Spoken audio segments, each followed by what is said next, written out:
Hello! Welcome in, everybody, to this week's episode, Chapter 2 of Unclaimed Knights.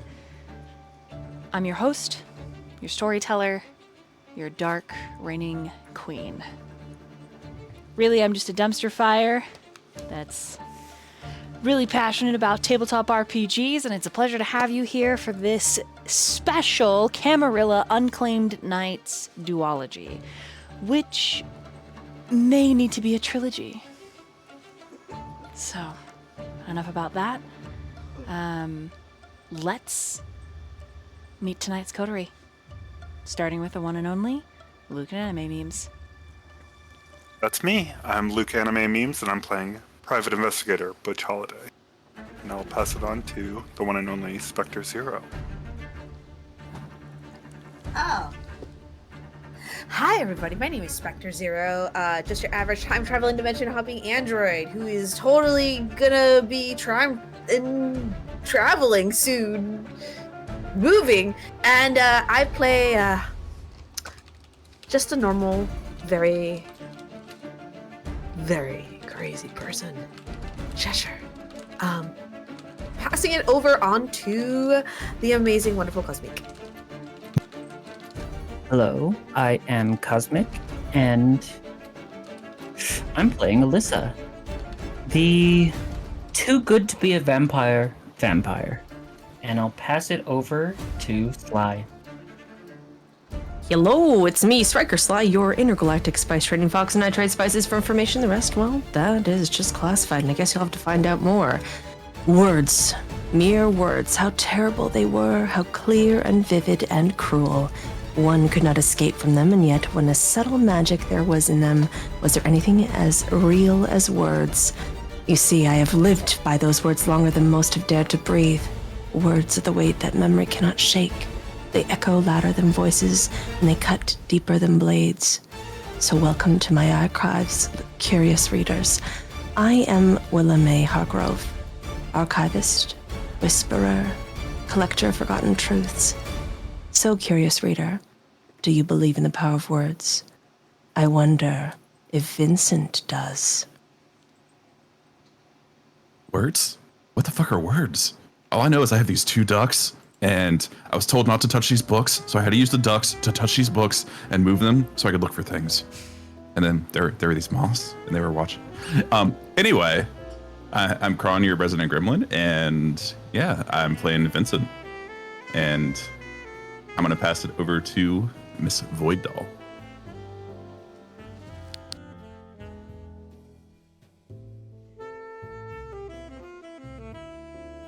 A little bit of housekeeping while you're here, so sorry about that. I muted myself and started talking and then unmuted myself. Hello, you can hear me now.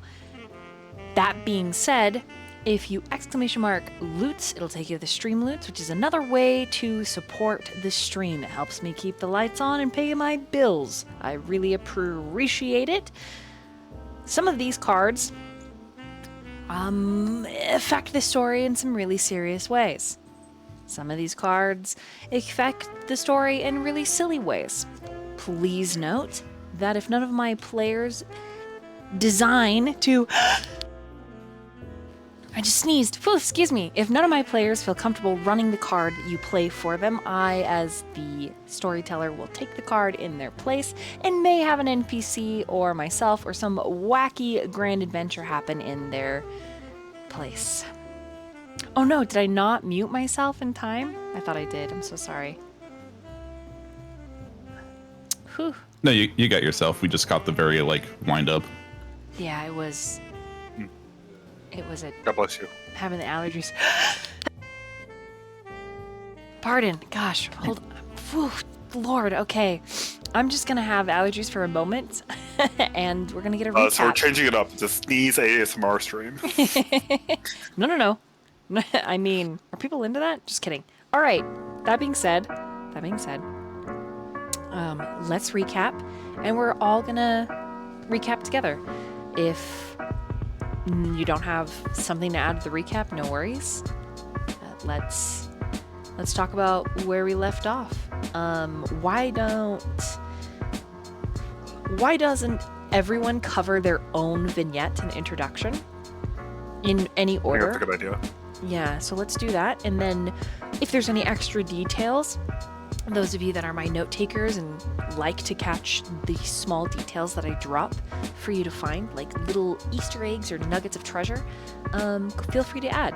So we'll start with the recap with Jackie and Elyssa. What do you remember from last time for your vignette? Elyssa was just finishing one of her mini jobs overtime, working at the butcher, when she finally managed to step outside and was approached by a man she's seen maybe once or twice before. Someone holding a lot of power, the sheriff, offering her a chance to regain what she lost when she was first introduced to the Camarilla. Sort of her dignity, sort of her ability to be a part of it in a meaningful way. A little bit intimidated and a little bit interested in the deal, she decided to accept it. I believe she then finished up her second job of only a few hours to meet at this location that he designated. As of yet, she has not arrived. And I'll pass it over to, we'll give it to Luke. So, Butch was finishing up a job of private investigative work for a Gavin, and he may have discovered some information of his spouse cheating on him and had to deliver the bad news. He very awkwardly tried to console him in a way that only a good old awkward vampire could do. After which he had a fated reuniting with his former lover, a very, very pretty French sheriff. It got a little hot and steamy until it cut kind of abruptly. Because he told him Butch had a job for him. And Butch wanted to finish the job before he got to pleasure. I'll pass it on to Kron. I literally have a mouthful of food.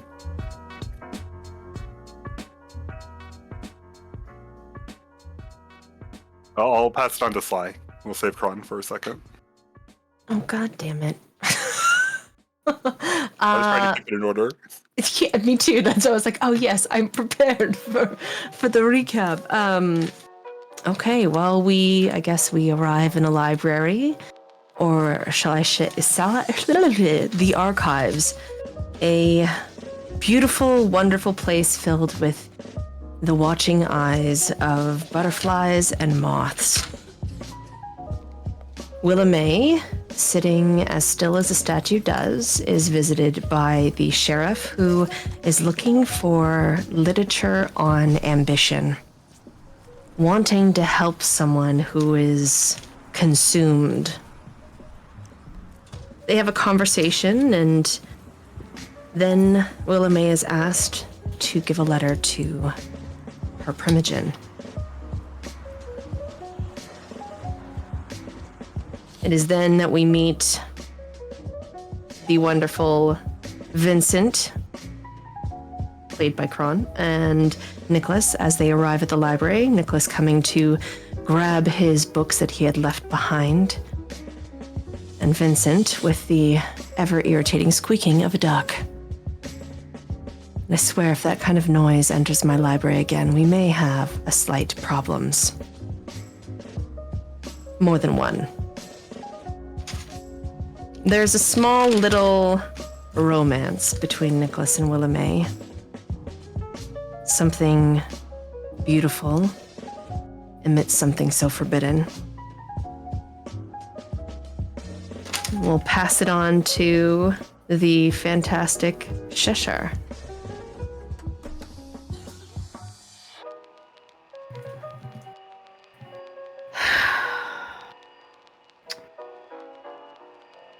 I'm not here to think. I am here to do as I'm told. And that has been Cheshire's way of life. Cheshire was just having a normal night, doing the bidding of those much more powerful and godlike in his eyes. And thus, after stalking his prey, initiating the judgment that he had been given towards whoever it was, he doesn't care. He just does what he's told and does it well. So after just killing someone, it's fine. He goes over and fulfills the job to see whether or not... What was his name again? Oh. I think you guys knew him as Gavin. Doesn't matter, right? Gave him a little vampire glove. Love, vampire blood there. And threw him in a pool, and then Cheshire encountered the strangest thing. Cats. Disgusting little dirty things, but thriving. How interesting that such pathetic creatures can show and have such bravado. Wait. Is what he's doing all right? But there's no time to think and dwell when the sheriff arrives and lets him know that perhaps those that had ordered his night's work are not as blameless or as correct in their decision to... Yeah, I think his name was Gavin, right? Right. To kill this... whatever Gavin did. And so Cheshire was dragged over and the coals and told that he would have new masters and be given new purpose. For Cheshire is but an empty vase waiting to be filled. Take that euphemism as you want. And I pass that over to Vincent. Vincent started his evening like he typically does in his study, just flipping through various magazines of questionable content. From there, after a brief conversation with Nicholas, he was called down by his sire and lightly scolded before he met with the sheriff, which he could have been a little bit more tactful with some of the things that he said during that meeting. And then after that, he and Nicholas ventured to the library, where he was specifically told not to touch anything, and there was no rule about not using ducks.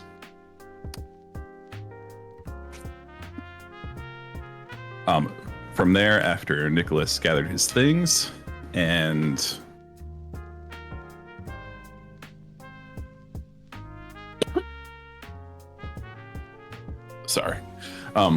gathered the books that he came for, they went to leave, and Nicholas had a kind of glow about him that Vincent was kind of like, I don't believe you, but sure, whenever he denied the allegations. And that's where we left off.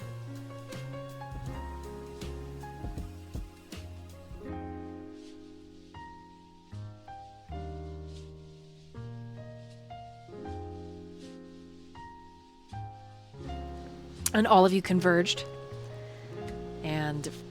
Virgil was with a young blonde man that naturally Butch was upset about. Which gave him the you slut look. Totally misunderstanding the relationship of Cheshire. I want someone to and- clip you saying "you slut," and I just want it as a sound in the Discord. You Sure. slut. It's You perfect. can have it. You slut. It's so good. All right.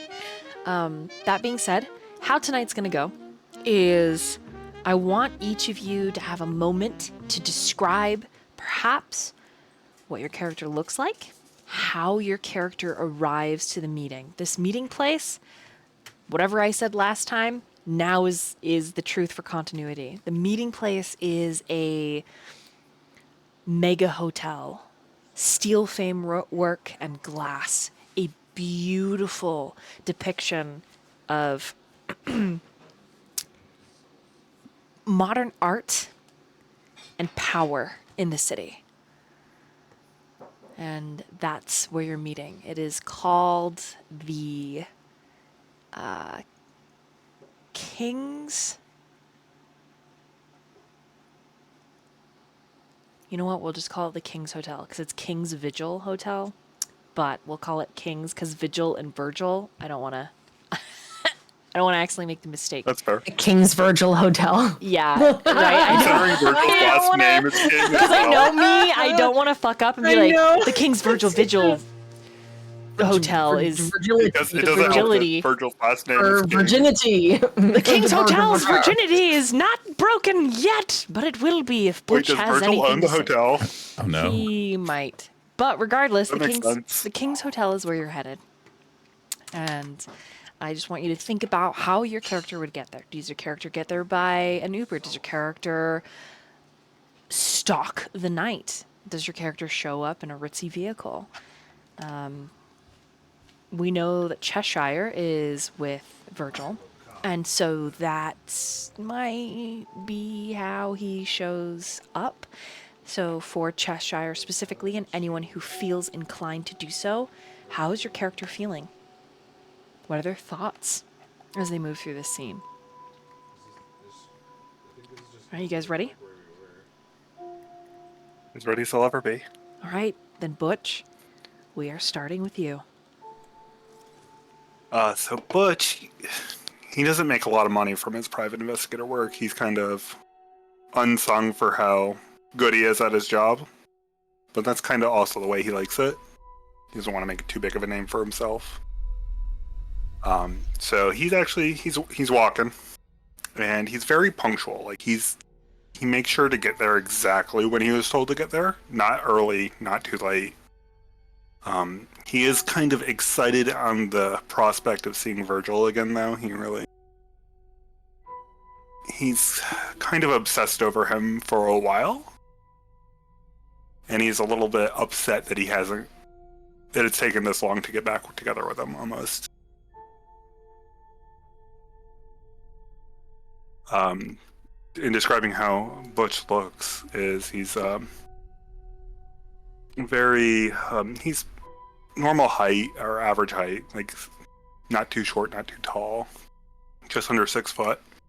He's got the eye patch on, his brown trench coat, black turtleneck, black gloves, a perfectly groomed mustache, and a couple scars showing on his face.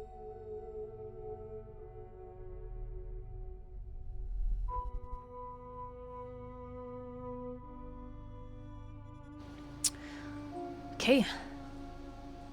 I would like to have 𝕚𝕚 go next. So, 𝕚𝕚 is, of course, just on time, not late, but on time for 𝕚𝕚 is 5 minutes early. But she does not walk into the hotel. She rather appears as if exhaled by the darkness just outside the door. It is not a grand entrance, but through the staff corridor, forgotten hallways where there are thick shadows and whispers that are meant to be lost. She is not necessarily unnoticed, but unremarked upon as she blends in with the decor. It is an unsettling presence rather than an announcement. She is a statue carved of silence, stepped down from her pedestal to walk among the liars and the kings. She is wearing a high-necked black blouse, buttoned to the throat. It is different than what she was wearing earlier. This is tailored but not aged. Lace cuffs that tremble at her wrists like spider webs clinging to marble. As always, she's wearing cotton gloves, pristine and white, not a smudge of dust that dares to cling to them. And she's wearing a long coat, dark brown wool with subtle embroidery, barely visible, but if you looked closely, it is a traced pattern of ink quills and vines. And her hair is pulled into a tighter bun than usual, the white-gray streaks stark against her dark red-brown curls, but there are still a few strands that stay out of place. And there's a small brooch at her throat. It is gold and etched with an open book and a butterfly carved in ivory. There's no makeup, no perfume, no adornment. She is unforgettable, unsettling, like the memory of a dream that lingered long passed on. She doesn't like this place. Not because it's opulent, but because it reeks of status and velvet and power games. And not even because of that, but because it is loud. Too full of performance, too full of pretending. Places like this are built to punish honesty. And she feels like the truth in a room of beautiful lies.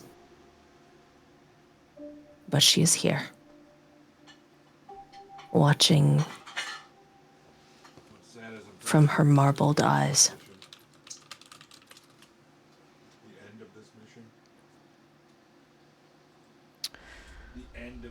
All right. Next is Elyssa. I'm saying we were close to.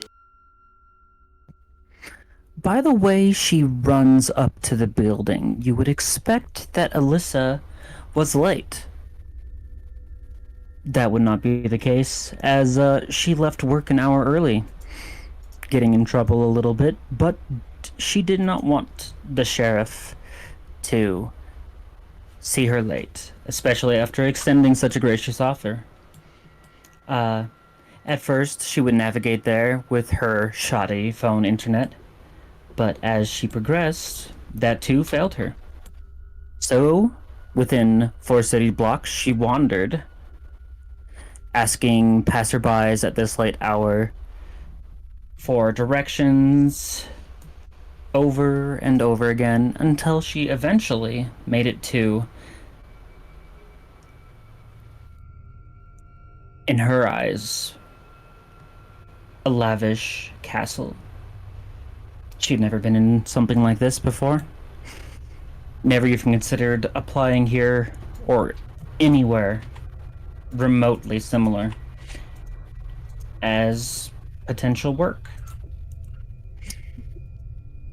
She breathes in and out, not because she has to, but because the anxiety fills her.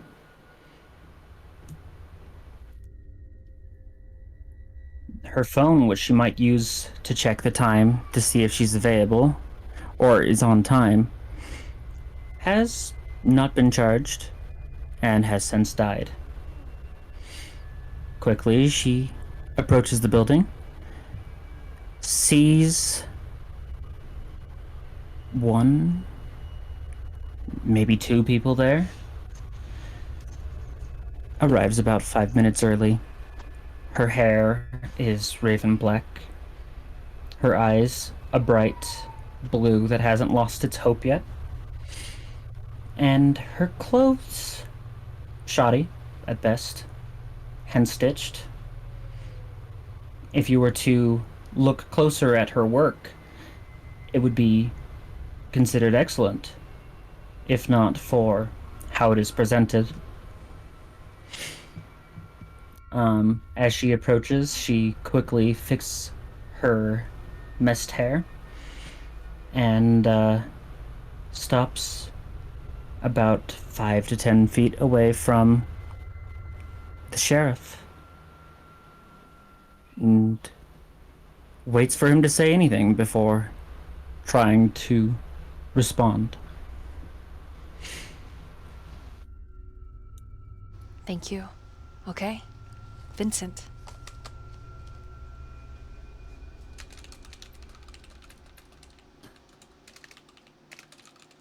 Assuming it's not too far, Vincent would leisurely approach on foot with Nicholas in tow. To anybody who's actually observing as they walk, they would see kind of the streetlights flicker and dim as he goes by each one, just one after the other. And he would probably try to be a little early, given what the sheriff had said during their earlier meeting. He himself would be in a white button-up shirt with a thin black tie, a black vest with the sleeves rolled up. And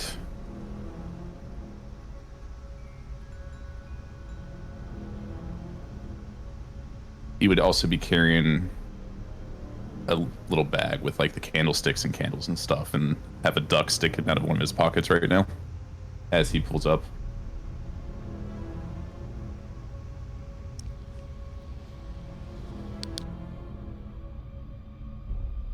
Perfect. Sorry, go ahead. Say. Oh, when he gets to the door, he would wait for Nicholas to actually open it for him. Not in like a rude way, just kind of like in a he expects him to do it way. Just in a this is your job way, understood? Mm-hmm. He does it with the ease and grace that comes with a practiced hand. Not offended. In fact, he's got a flip notebook in hand, Vincent, as he holds open the door, and he's kind of muttering to himself, not ignoring you in large, but he is chiefly examining the small lined pages of this flip notebook while holding the door aloft for you to enter. Vincent would give him a slight nod as he goes to the door and quietly,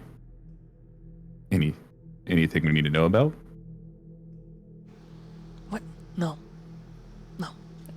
He flips the book closed and puts it into his breast pocket.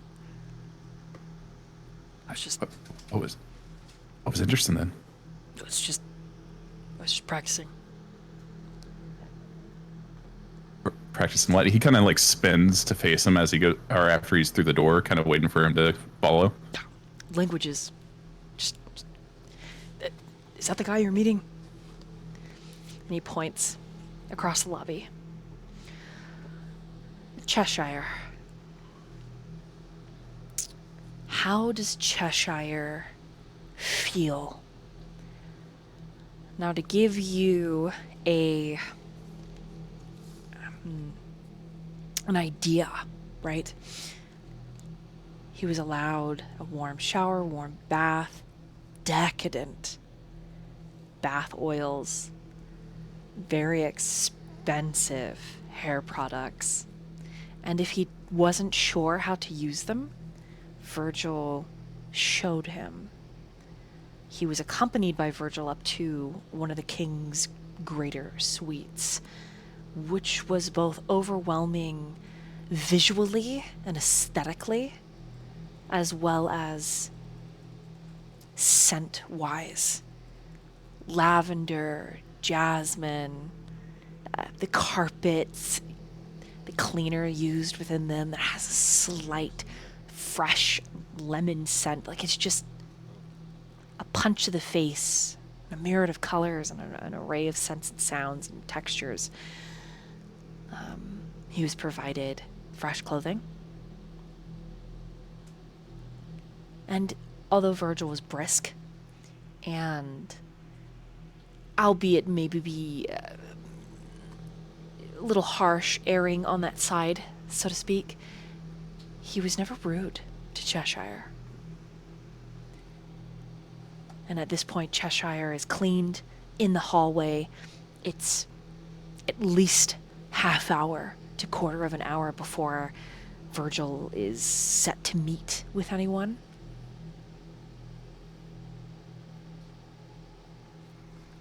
What's Cheshire feeling? What's he thinking?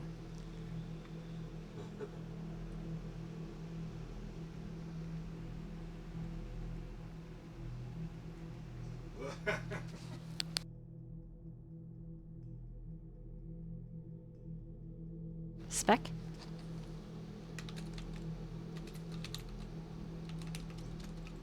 He's feeling uncomfortable.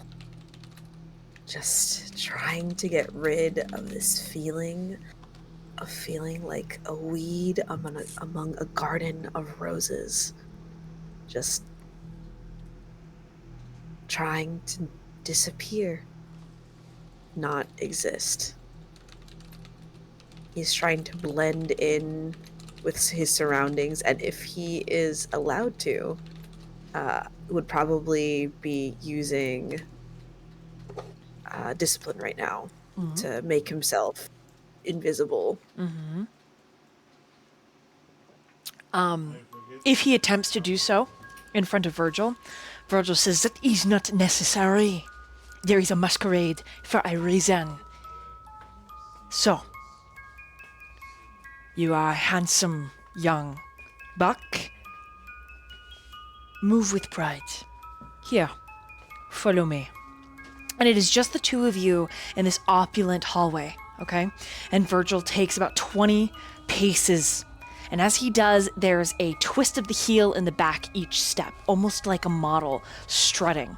Until at the very end of 20 paces, he flips and turns, his hair a cascade of purest white and blackest noir shifting around his head artfully. You don't know how this man is so masculine and fairy-like at the same time.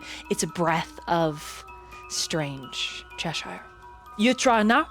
Walk at me. Give me a bit of attitude. Pride.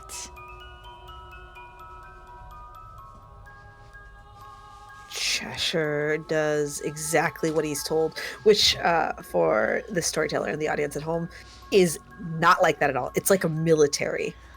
It's a military strut. It is practiced. It is each step is exactly the equidistance. It is as if at any moment, like a knife, just turn around Ready to and strike, like a knife ready to strike. Yeah, ready. Like there's a Yep. frigidness to it. Oh, absolutely. There's and that's him trying to be like suave, Got you it. know. Got it. As you approach, Virgil starts off smiling, and then slowly you watch the smile decay like a wilted rose. But the eyes maintain a softness, Cheshire. He isn't disappointed He bows in and you. he says, he bows and he says, I hope that is to your liking, sir.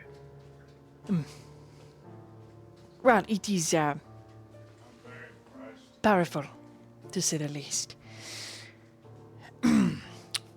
Cheshire. He just looks at him and tilts his head, like almost as if he's about to snap his neck. Like, what? Like, I am not going to lie to you. Come, let us walk and talk. And he's headed for the elevator at the end of the hallway. This meeting, this job, you will partake of, and you will not walk out of line. You will see that the job is done without breaching the masquerade or the traditions of the Camarilla. Do you understand this? yes, sir. Good. You are in a precarious situation. Your act of violence downtown. Inappropriate. Wrong place, wrong time. Your sire has been contacted, and the ramifications will be met out. After all, any breach of the masquerade must be mitigated. Do you understand this? Yes, sir. Perfect. And he lets out an unneeded. And he kind of rubs the bridge of his nose. Presses the call button for the elevator, which is surrounded by filigree, gold gilded. The doors of the elevator itself are such a high sheen gold that you can see yourself reflected. The red, the deep browns, the burgundies of the hallway and the plush carpet below you are just as magnificent as the suite Virgil was in.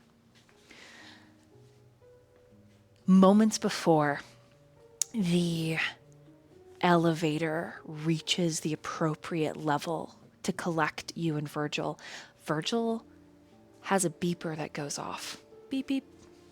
And he takes a look at it. It's like something out of the early 90s. He pulls it out, takes a look, frowns. Slight change of plans, Cheshire. We are 40 minutes until everyone meets us, so that gives or take a few moments. You will follow me, but you will wait outside. Understood? Yes, sir. And he leaves the elevator, and he heads for the stairs. Yep. Just follows in tow. Okay. Always, never next to him, always behind. Okay, Virgil actually makes you walk in front of him. I'm sorry, on one of the landings, he just spins. His hair does that same, like, suave shifting and swaying. I need you to walk just a few steps ahead of me. I will tell you where to go. Yes, sir. And just walks in front of him, like, again, as if at any moment, anyone who comes out who tries to attack Virgil will die. Okay. And so the two of you actually walk the 80 floors down. Wait, did you just say 80? 80 floors down. Oh my god. Yeah. Into the second sub-basement of this hotel, which Virgil has to take out a key card and punch in several numbers to get into. By the way, this entire time, Virgil is either talking to himself or Cheshire is giving one-word answers. Like, it's just... Cheshire's not a conversationalist. So imagine 80 floors of this, like... Perfect. No, that's really great. Virgil, he's very good at conversation. By the end of it, I am a charming man. Yes, I am. He looks at some of the high sheen, gilded, covered mirrors. At his reflection, I am attractive. Yes, I am handsome. I am charming. Okay. Cheshire just nods, just like agreeing with everything he says. Just Stop yes, agreeing sir. with me unless you believe what I am. Okay, I am. All right.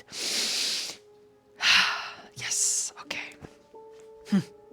He brushes the bedazzled, ruby-studded shirt that he's wearing, just like at the chest, just a little, very gentle brush, like whew, getting rid of all the negative energy, you know, and a little bit of his self-doubt. And he opens the final door, which is a blackened steel door. It groans as it opens, clicking. And it opens up into a room that is largely dark.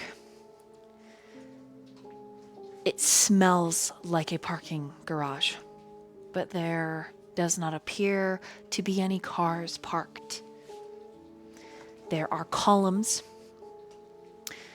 pylons at varying degrees all through the expanse, and only a few lights that flicker and buzz the fluorescence of them dying loud and miserable deaths.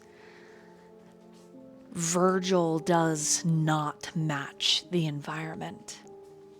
Like a crimson ruby dropped into a black sea. His shirt catches the fluorescent light, and it does little to dim the sparkling reflection. But it's still all wrong, Cheshire. You feel a percolated violence simmering. Perhaps a threat of danger. I'd like you to roll a wits and awareness, please. All right, thank you.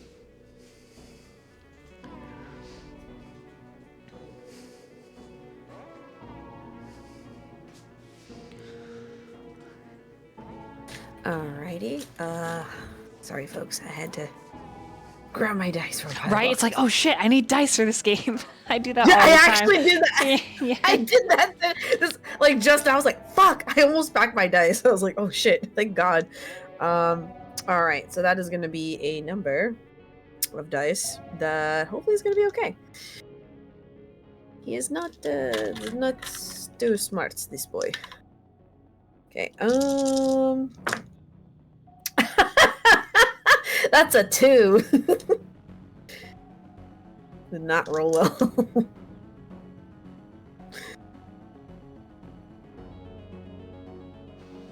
Okay.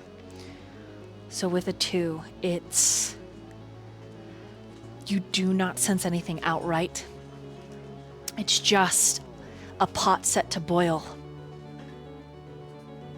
Simmering, waiting, bubbling. And you cannot visually or smell anything off. Just that typical gasoline and cement scent. And VoidDoll's steps, because he's wearing heeled boots, are click, click, click, click, click, click, click, click. He's walking quite fast. In fact, he outpaces you, Cheshire, which the whole way down, he made you walk in front of him. So it seems like he's in kind of a hurry.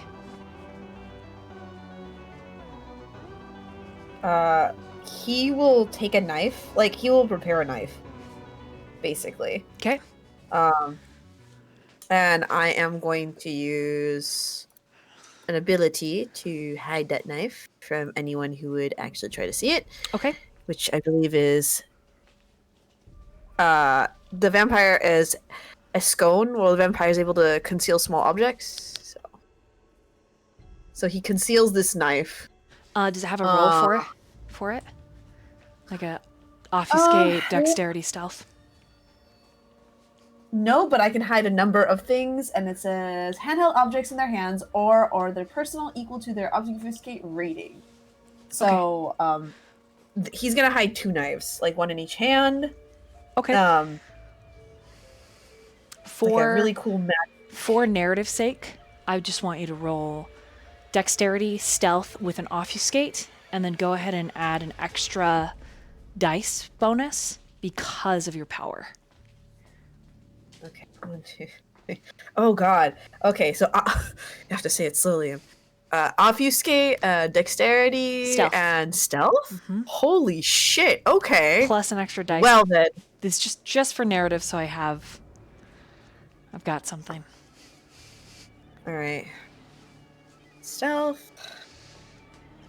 Plus an extra dice, right? Mm-hmm.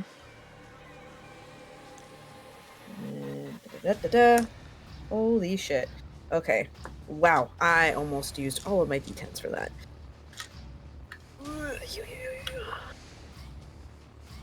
Right, for all those ASMR fans, clickety clacks. Jesus Christ. Okay, wow.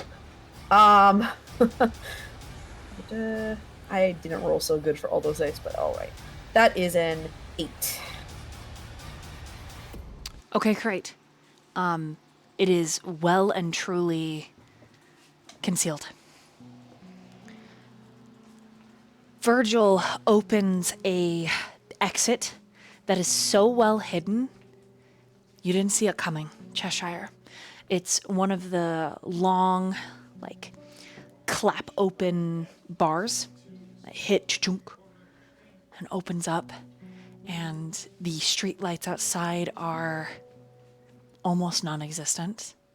It opens up into this pretty wide alleyway that's covered in chain link fence. There's dumpsters nearby. It smells terrible. Thank God. Okay. And then you realize that this dumpster area that feels like outside is still underground. You can see where there is tarmac ramped up in the left corner, heads out to a street. This room at one point, Cheshire, may have been something nicer, but it's since dilapidated and given into age. Standing by one of the dumpsters, a cigarette lit, is an imposing figure. He cuts reality like a well-turned heel, but threaded in leather and danger. His combat boots and the cargo pants that are tucked into them is haphazard in an artful way. His jaw is both aristocratic and too sharp. His features are handsome and very bad boy. The hair is an A-line, shorter in the back, long just under the eyes in the front. And he looks on edge. He looks threatening. Golden eyes flick to meet yours, Cheshire, and there is an instant recognition from predator to predator. This is not a kindred that you have ever met before. The individual licks his teeth, which flash white and sharp in the dark. And he says, I didn't know you were going to bring a guest, Virgil. Yes, well, I did not want you to get the wrong idea. Shame. Virgil adjusts his clothes and a tell that he's uncomfortable. He does not get closer than 10 feet to this individual. Well, you're here now, so say what you need to say, and let us put an end to it, huh? You and I? Can't we talk privately? The boy is going to stay over by the door. Here, childer. Say what you need to say, or I am leaving. Stop wasting my time. And Virgil turns to leave. The man in leather grabs his wrist, moving faster than the eye can see. He says, wait. Oh, yeah. Yeah, no. That's not okay. Cheshire is going to grab that man's wrist. Okay. Do you have celerity? I do. Okay. Lots of it. Well, some of it, actually. Okay. Is there a discipline that you'd like to use? All right. Okay. Which one is this a non-combat situation? Correct. All right. I'm going to use fleetness then. Okay. All right. So I'm just going to have you do opposing rolls.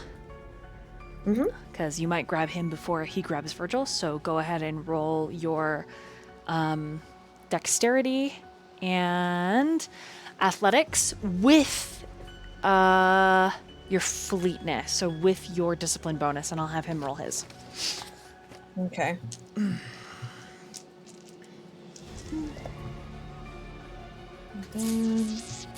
Ooh. Okay. Ugh. ASMR. Okay, that's what I'm talking about. Cause I'm That is... Ooh.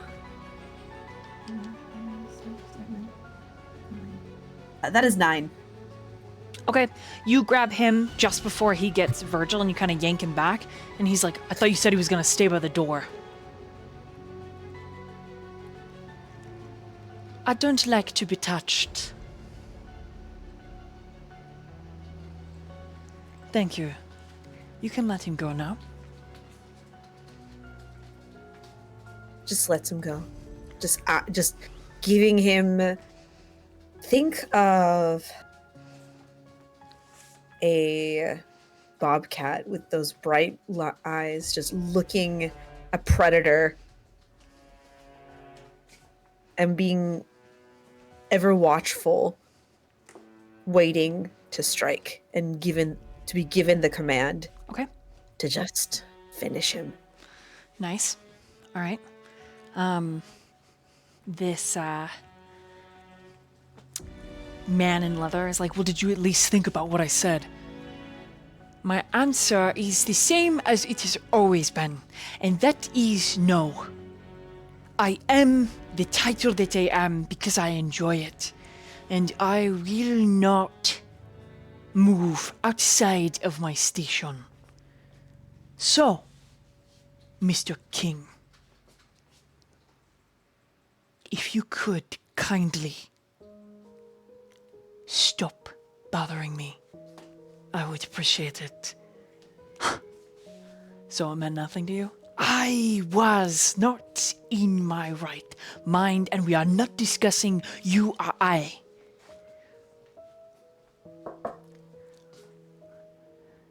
Is it because I lied? Oh, we're leaving. Come. I said I'm sorry.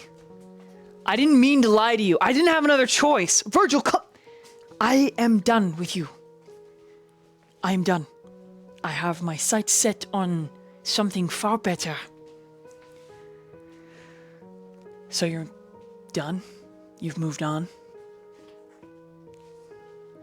At this point, Virgil has moved back to the door. The door does not have a handle from this side, Cheshire. It has a key reader, which Virgil pulls out of his pocket, swipes, pushes open the door, and motions for you to go inside. And he says, we are done, you and I. And if there is no business meeting here, there is no point for us to be talking. Things are changing, Virgil. I don't want you to get hurt. Then perhaps you should not have made the choices you made, no? You are lucky I do not arrest you. You are lucky I do not hold you in tribunal. You are lucky because of the boon I owe you that I do not take you right now. I'm grateful for that. Virgil, I am. Cheshire, want to do anything? He would hold the door to let Virgil go first. Okay. So Virgil's standing inside the doorframe. And he dismisses... All right, so he would like go in, like hold the door, waiting Okay. for Virgil. So Virgil says, please, let it go, because I am already gone. I want nothing to do with your plans. Keep your ideas to yourself. No revolution, no anarch. We want tradition and safety.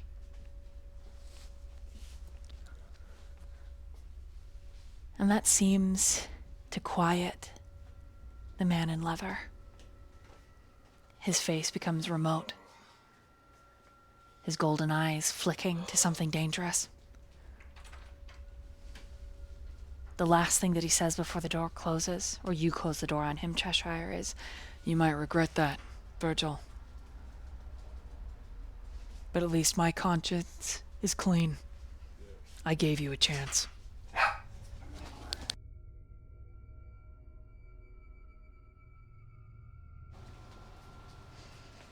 And then you and Virgil make the ascent to the opulent lobby.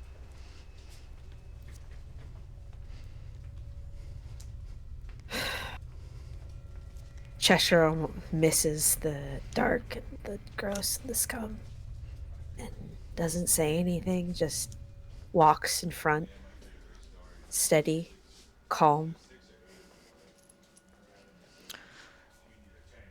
You hold the door open for the lobby for Virgil. When he steps in, that ruby-studded shirt, his outfit, everything matches this resplendent lobby. The marble itself is glossy. It looks almost like he's gliding over ice. Pale veins of opalescent color rush through the tiles. Columns that crawl with gold-gilded filigree and other Rococo-era decorations, chandeliers. There's a low bar over on the left-hand side. Across the way on the right-hand side, there's a sitting area and a mini bar. There's a multitude of people, not all of them kindred or ghouls, just a cornucopia of culture and variety. And Virgil makes his way over to the bar, taking a seat, and he directs you to what he believes you'll be most comfortable doing, which is acting as his bodyguard. And then he points across the lobby to a shrouded corner. There are several red, burgundy, huge velvet drapes that cast long, reaching shadows through this splendid locale.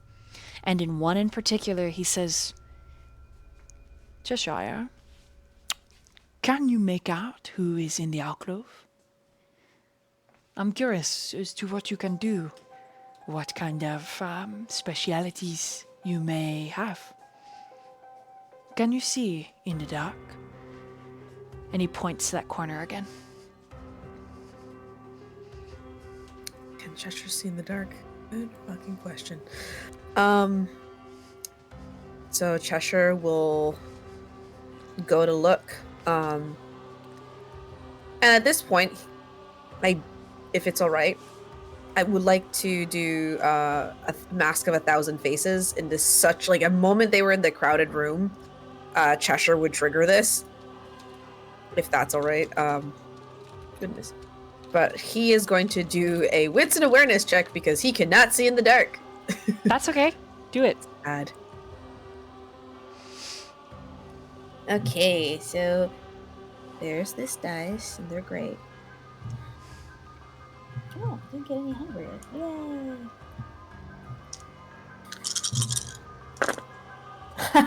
That's a 2. Okay, you don't see anyone. In fact, you see a statue in the dark.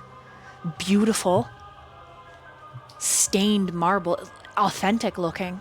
Cracks, but it's maintained in a beautiful way. One of the decorations on the statue is a glittering, large-winged monarch butterfly just perched on the eyebrow of the statue.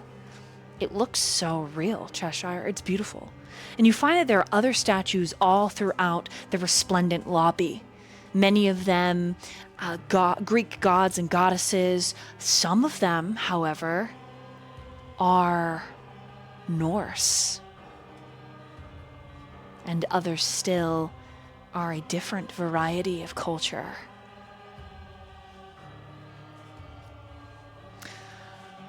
As you are looking with your two, there are some distinct people. One of them, a very handsome gentleman, wearing an eye patch, sporting quite the dapper facial hair. He seems to catch sight of your, I don't want to call him a warden, but your his current charge. Current retainer. He catches sight of Virgil, and there's an instant recognition.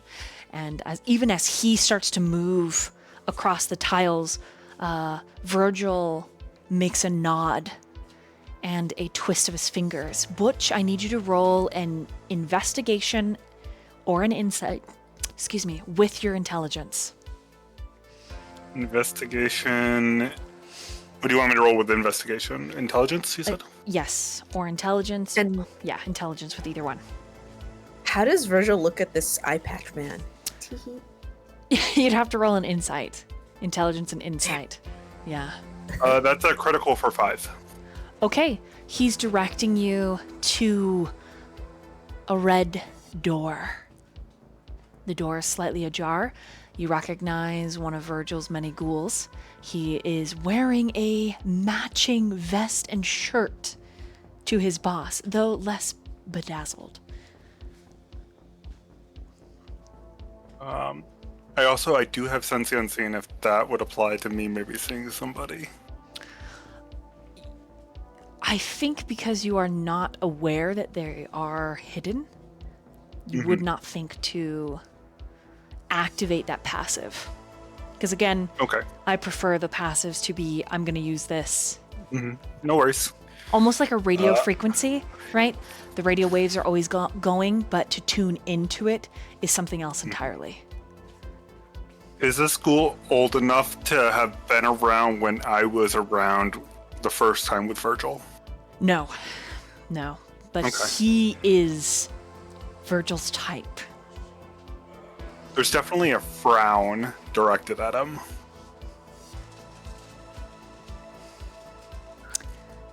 But, which we'll just move on to where Virgil directed him. Okay. Moments later, Cheshire, a almost anxious, frantic young woman. There is something both unearthly and plain about her. She draws the gaze of several human gentlemen in the area, some looking with outright lust, others with pity. This woman could be described as uniquely dressed and potentially even a single parent.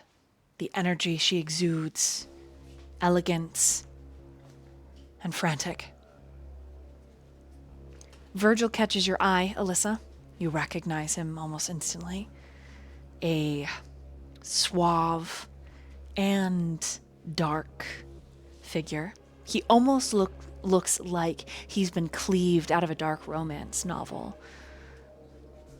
And he points at the red door, where someone similarly dressed is waiting to greet you.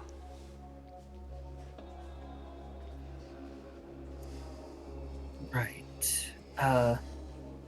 She'll just kind of like nod her head and hurriedly move in that direction. A few moments later, maybe a breath, 2 gentlemen step into the lobby. One holding the door for the other, both of them bantering. One with glasses, the other without. Vincent. You recognize Virgil. He blends in and yet stands out. A black and white stain on these cultured pages. Beautiful and maybe not accidental. When he catches your gaze, he points at the red door.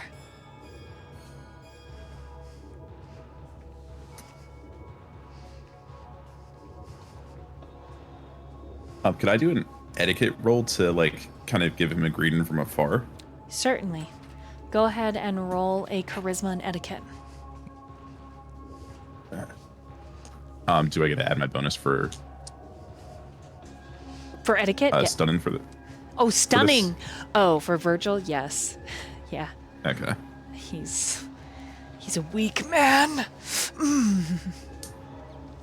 Yes. My little slut. Clip it. Someone clip it. That's a 7.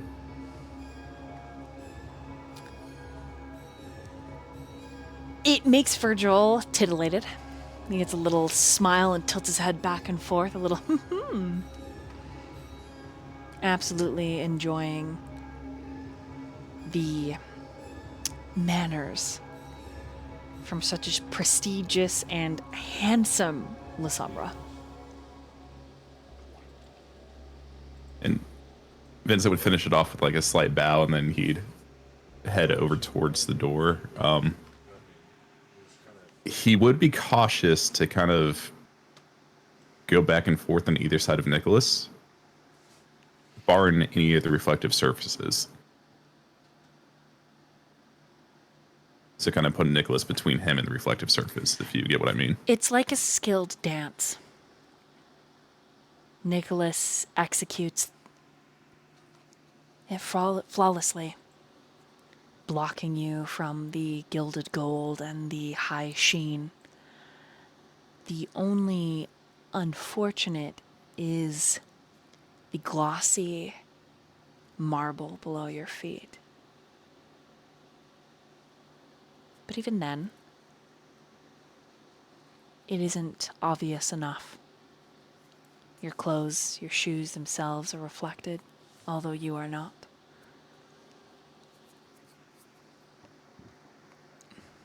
And 𝕚𝕚𝕚, still and silent as an ancient archive, untouched by time, your attention is drawn by one thing, and one thing alone. Your scholar. He steps into your line of sight. His glasses are perched on a narrow and straight nose. His jaw, his cheeks, he could be a glass statue. Achingly handsome. As beautiful as his mind. But what you notice, what you focus on are those hands. Masculine. Well-tendoned. Large. You bet that they feel gentle. Maybe they're a little calloused on the palm. And you ache. Sensing the ache within you, the monarch takes flight. Sweeping high into the curtained alcove.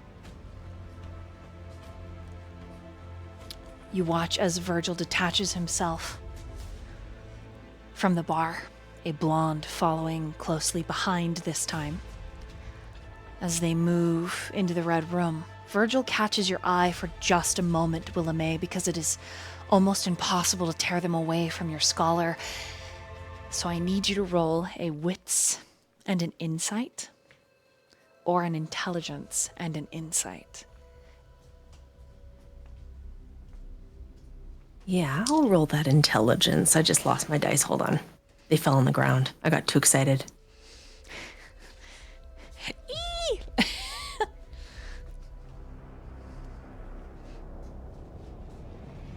You said insight, right? Mm-hmm. What a beautiful roll, guys. Instantly a crit and then 2 successes. Okay. Virgil expects you to make your way to the red door. There are several shadowed areas despite the brilliantly lit chandeliers. There are patches like long fingered darkness stretching across the lobby, just waiting for you to step into them, to hide.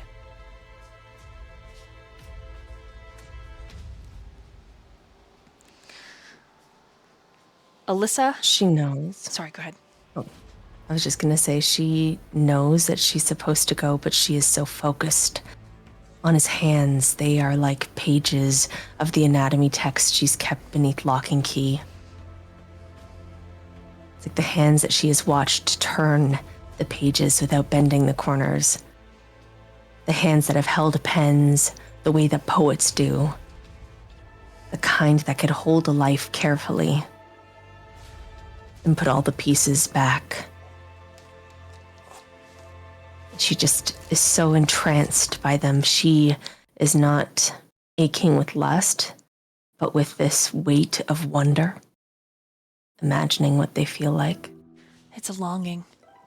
It's an appreciation, like looking at a statue. Yeah. Elyssa, Butch, and Vincent. The three of you are alone but a moment. Butch, you're the first one in there. There's a ghoul standing in the corner. There's two so far. The ghoul that was holding the door open for you does have a band on his ring finger, but you know, Butch, that doesn't necessarily mean that Virgil has not dipped his fingers inside. The man is a rake, after all. Butch knows this pretty darn well. But it's almost a look of jealousy. He wants Virgil all to himself.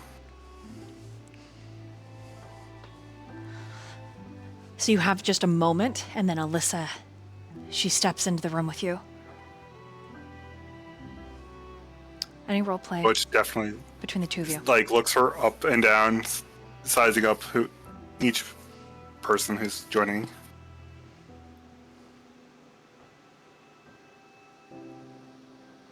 Hello, I'm Butch, and it seems like we're going to be working together.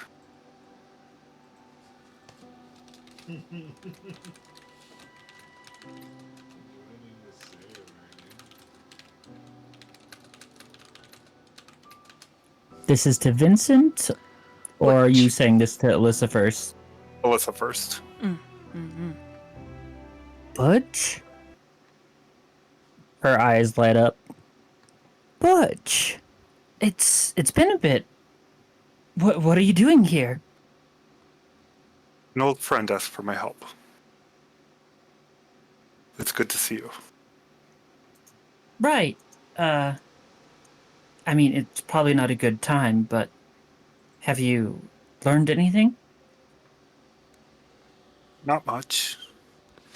I was more preoccupied by who was giving me the message. At that moment is when Vincent and Nicholas step in.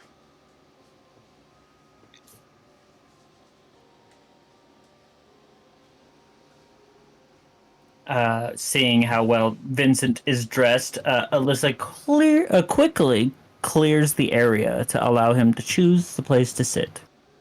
It's one wide, black table.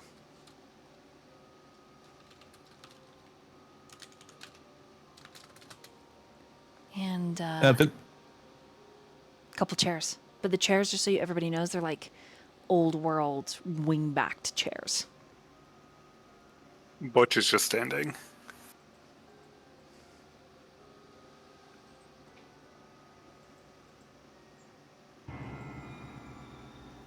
Are the chairs set up in a specific way? Vincent would kind of scan the room to see if there's like an obvious head at the table or something.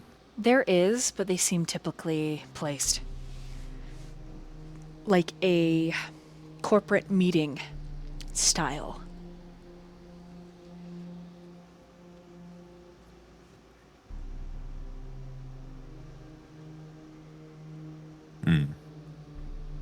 There is another door. There's also a low bar. The room's quite large, and it's lit intimately. It's hard to make out clear features.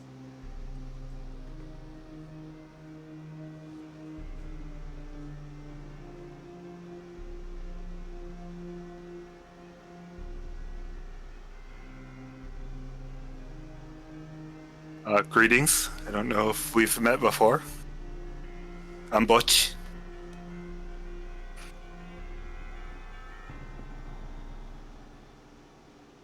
He'd kind of look you up and down, and Vincent. It's nice to meet you, Vincent.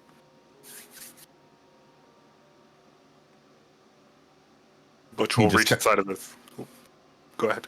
he just kind of nods at that and, like, obviously keeping his hands, like, down.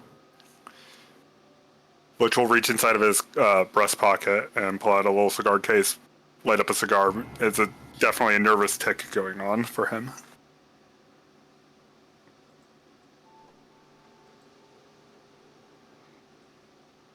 You see our Vincent's face kind of distort a little bit. Do you have to do that inside? I guess not. He'll It's scrunch awfully up his rude nose. just to light one of those in an enclosed space, you know? It's a bad habit. It wasn't intentional. He'll put it out and put it back inside of his cigar case.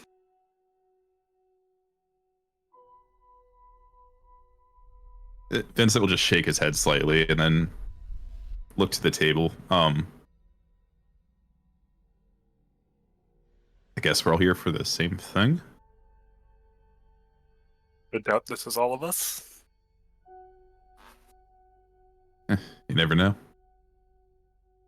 And then he would just head towards the table and probably take a seat near one of the ends.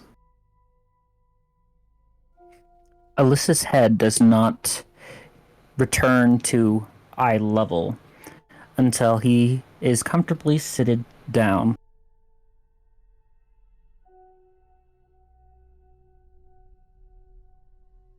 And at that moment, I would say Virgil is the next to step in. And he is very sensual in his movements. But it's just a natural sway to his shoulders, his hair. He's impossibly elegant, but he's still sculpted in a cruel way, right? Masculine, yet high cheekbone, sharp jawline. A Cupid's bow that, Butch, you remember what it feels like? Butch lights up immediately at seeing him. Virgil gives a charming smile and says, thank you all for being here. And he nods to a dark corner.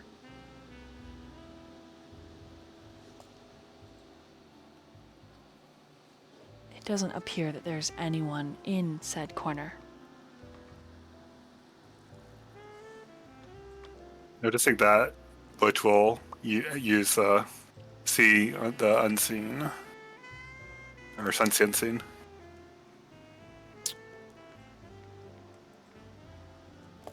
Wanting to get a read if somebody's obfuscated. Is that Miss May? She is covered in moths and butterflies, as if a standing cocoon. And you can just see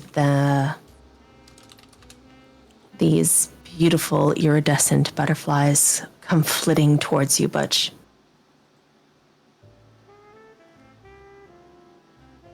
Just imagine, if I can describe this in the most basic way, it's a Star Wars movie.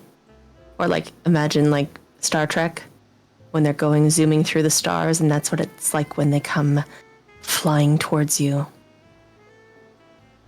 And they land each on everyone's shoulder.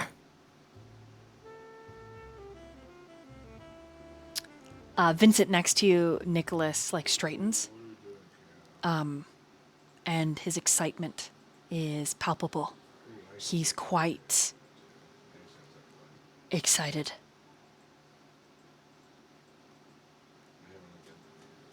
He kind of turned his head towards them, like a sly smile coming across.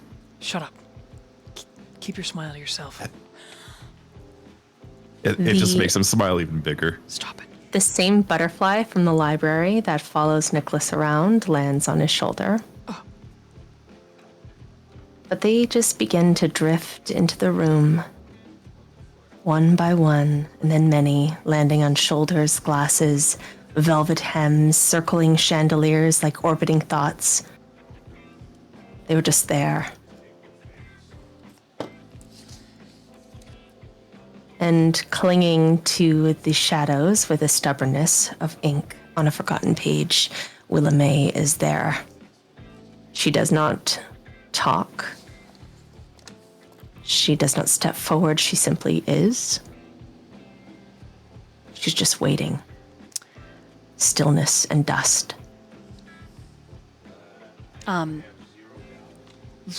Virgil does pet a particularly fuzzy moth and chuckle, and it's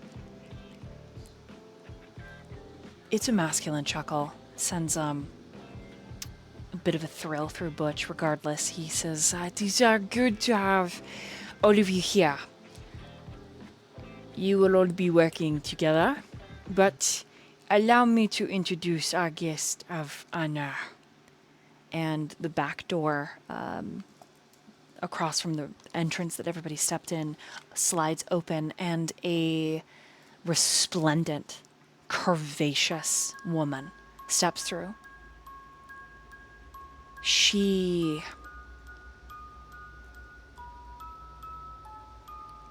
is a force. The world around her seems to move slower. The already dim lights seem to dim further and flicker in a softer manner. It's like time eternum gasps as she sways into the room. Her flesh is like a high-shined penny. Her eyes dark, like shadows that have gathered, collected in the orbs of her eyes. They're penetrating and fierce. The dress comfortably holds her in all the right curves and places. Her hair cascades like a cape of night.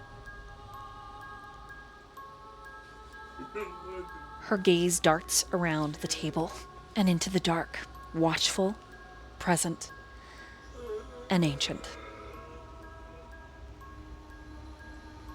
This is the Seneschal, the closest kindred to the prince in the whole domain.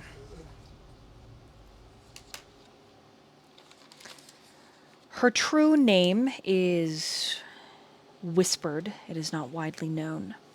But what she goes by now is Beatrice Keyes.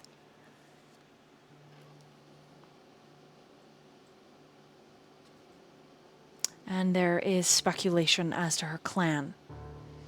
Many think that she's a Toreador. Many more insist she is a Ventru. Regardless, she says, "Now it is wonderful to see all of you here and have your acquaintance. I'm sure the sheriff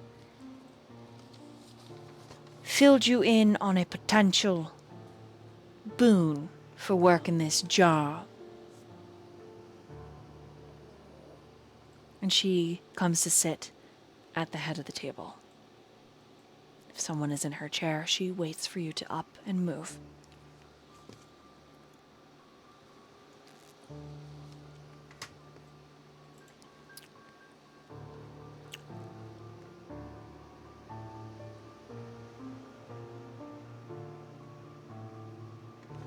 If you're saying Vincent, he's not at the head of the table. He was towards the end. Just anyone. Anyone. Elyssa hasn't even sat down.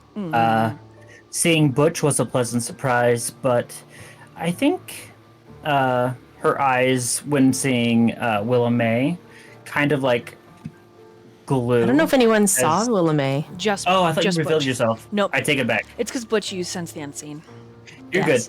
good. Yeah, so, but seeing Vincent, like her I think the her other thing eyes, to note like the light died for players, a little though, bit.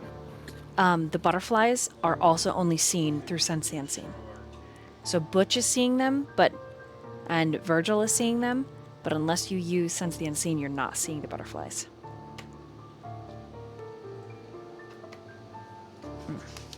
Or the fluttering insects. So, sorry, Jackie, I didn't mean to interrupt you. So, Elyssa looks scared, or So when she saw Butch, she kind of lit up. Seeing Vincent, it kind of died down, but seeing the Seneschal, there is no light. She is in a different area in her head, avoiding doing anything that could potentially make this person angry. gotcha. Okay. So Beatrice sits and she says, I'll just break it down real quick for you. And she twists her hand, and Butch, since you have Sense the Unseen, you can see that in that twist she rouses the blood and several sigils fire off. Sorcery. And you wonder if the rumors about her being from Clan Tremere are more true than the other two. In spite of that, she continues, many of y'all were chosen for your unique position within the court. A society like ours has a particular set of rules, as you all know. The politics can be tiresome, but they are prevalent. I'm offering you, in exchange for your detective services, a higher standing in society, or a predetermined boon that Virgil should have spoken to y'all too. And she says that, and it is like a dagger cloaked in silk. A beautiful threat. In the event that Virgil did not talk to you about a predetermined boon, you feel he may acquire some of her displeasure, which is a dangerous thing considering how close she is to the prince. Any questions, comments, or concerns so far? No, I have a boon from you would be very lovely. No, of course it would.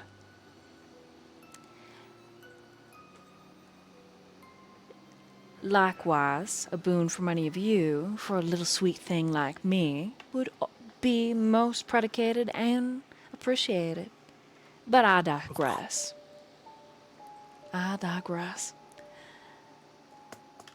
There is an event. I'm sure all of you know about it.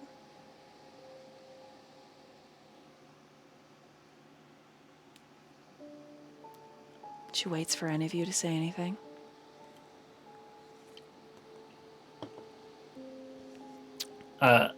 Elyssa in the corner is just kind of like, Come on, child, have a seat.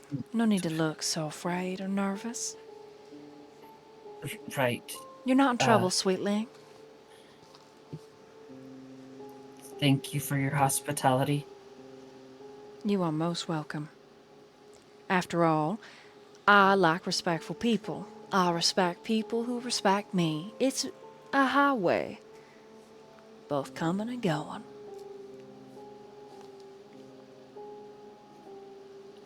If I may be so bold, I don't know what the event you're speaking of is. Well, there's a masquerade. A for fun ball. There'll be role-playing involved. She kind of giggles and wiggles her shoulders. We've kind of adapted it. There's going to be plenty of kind there, and high-ranking kindred. It's a semi-annual ball to relax, to relieve stress. A good friend of mine, Victoria Ash, will be putting it on. And all of you naturally will be invited. But there's one very important guest that we're missing. Probably the most important guest. You see, each of you were chosen because some of you have had little hiccups, little oopsie daisies within society so far. or you're so well on the fringes that you're not as respected as you ought to be. Some of you were chosen by your sires for this job because you've done things to disappoint them in the past, and this is a way to make good. And others of you were chosen because you are particularly talented in a set of skills that I need.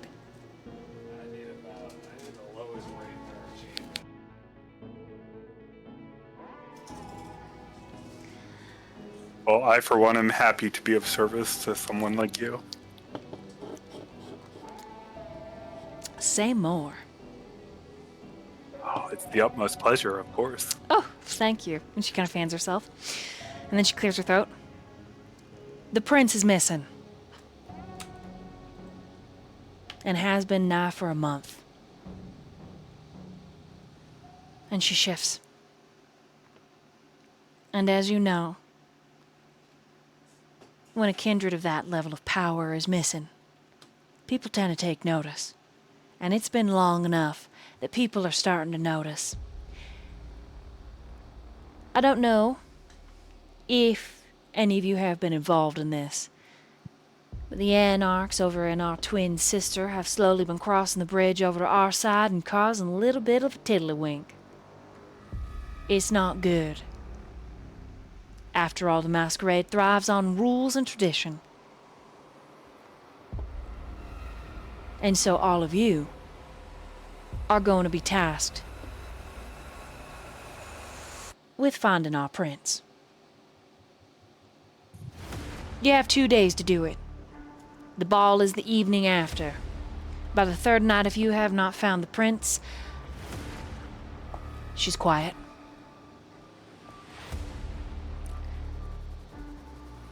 It is in your best interest to find the prince, alive or not. We've checked all of her local areas, save for one, her private residence. We're going to send all of you together to go investigate it.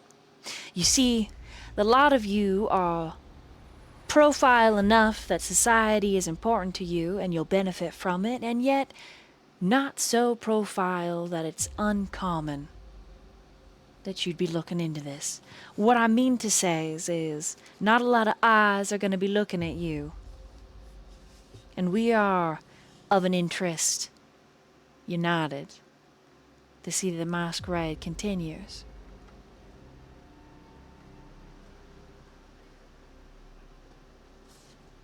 Dangerous nights are afoot.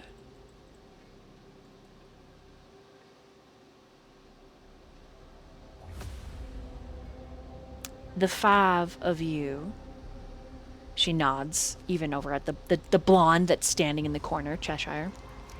The 5 of you, you heard what happened to Rosalind in distant nights, correct?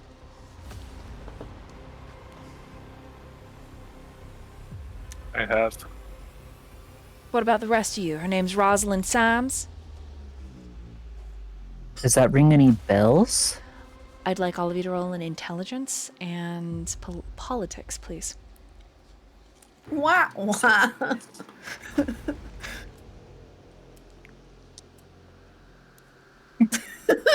0 successes. I'm like, okay, does this have anything to do with the Camarilla power structures and people within power? It does not. Okay, Got 2 just socks. checking. I got a lot of dice in this. I'm okay.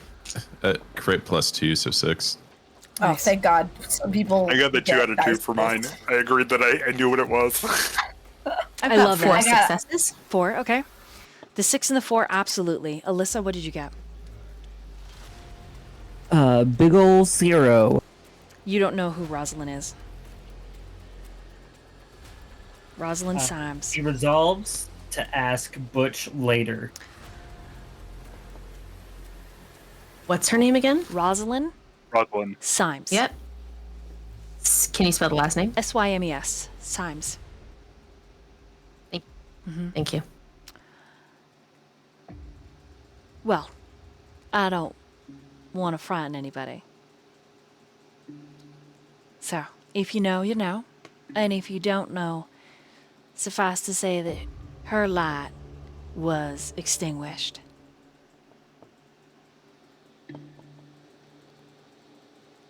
Does anybody know the term first dawn? All right. How about Second Inquisition? I've heard rumors of them. She nods. Well, the prince needs to be found. And her pretty little behind needs to be parked in her gilded chair. She needs to show up for the ball in 3 nights. You have 2 nights to find the prince. And we're sending you over to the residence. It will be covert and quiet, and in exchange, your leg in society will be a full foot further.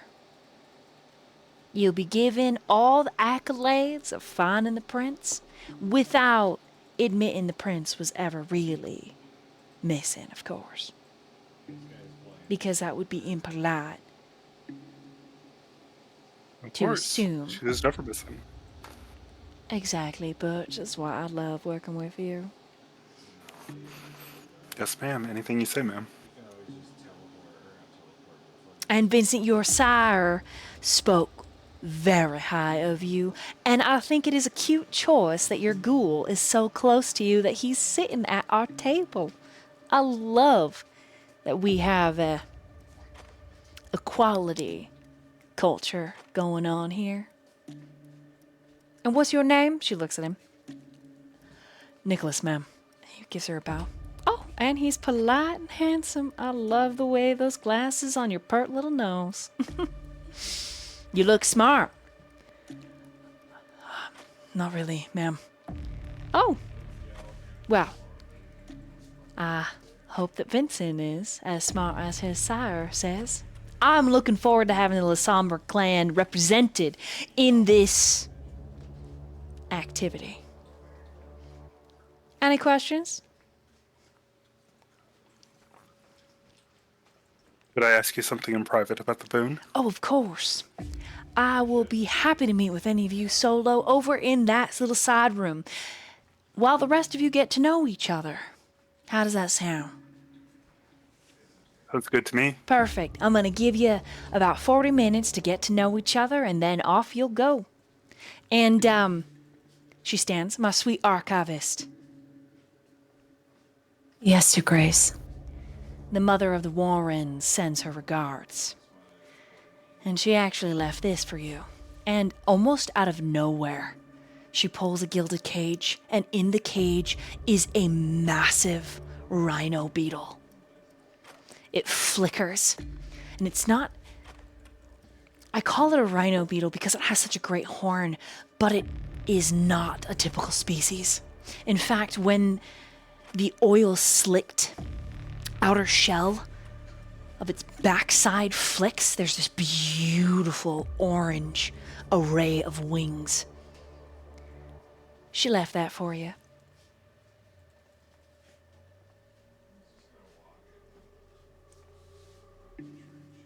Thank you. It is an honor to accept this gift. Oh, so polite. So polite. And Miss Elyssa, Yes, ma'am. I want you not to worry about Leon. You do this thing for me, you don't gotta worry about nothing, darling. All right, sweetling? Of course, thank you. And she gives you a little wink. And then she stands like a wraith. She ripples through reality, the aura coming off of her. And then she sachets her happy little big backside into that extra room. Butch, come talk to me after you've met your friends, right? We don't want to be rude Yes, ma'am. after all. Virgil. And he stands. She says, why don't you come on over here and talk to me? He gives all of you a bow, excusing himself. To Cheshire, he says, remember, you have rules. Polite. Do not break the masquerade. Cheshire nods. And then he steps beyond the threshold. And it's right here. We're going to take a pee break. And then when we get back, you guys are going to roleplay together. Yay! Excellent. I think that's also right. That's where he'd give him the slut look. Noticing that I didn't. That's where. Yep. He's like, Slut.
And we are back with our coterie in the making, left alone in a private room to meet and greet one another. Would you guys like me to call on you one at a time, or would you like an open roleplay form?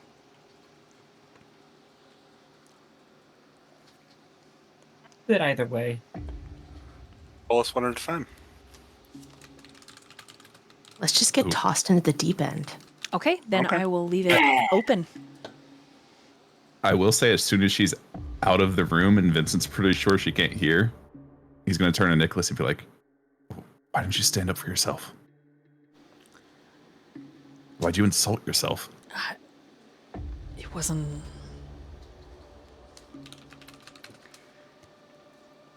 It's not... I don't know, he just kind of shrugs.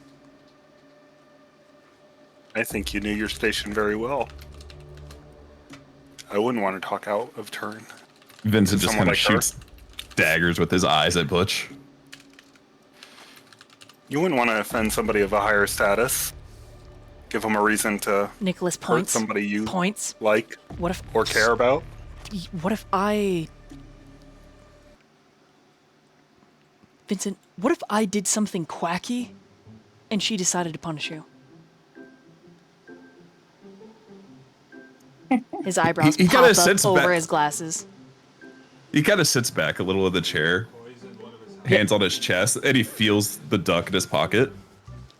I know it's there. It just slowly pulls it out. Quacky, you say. like,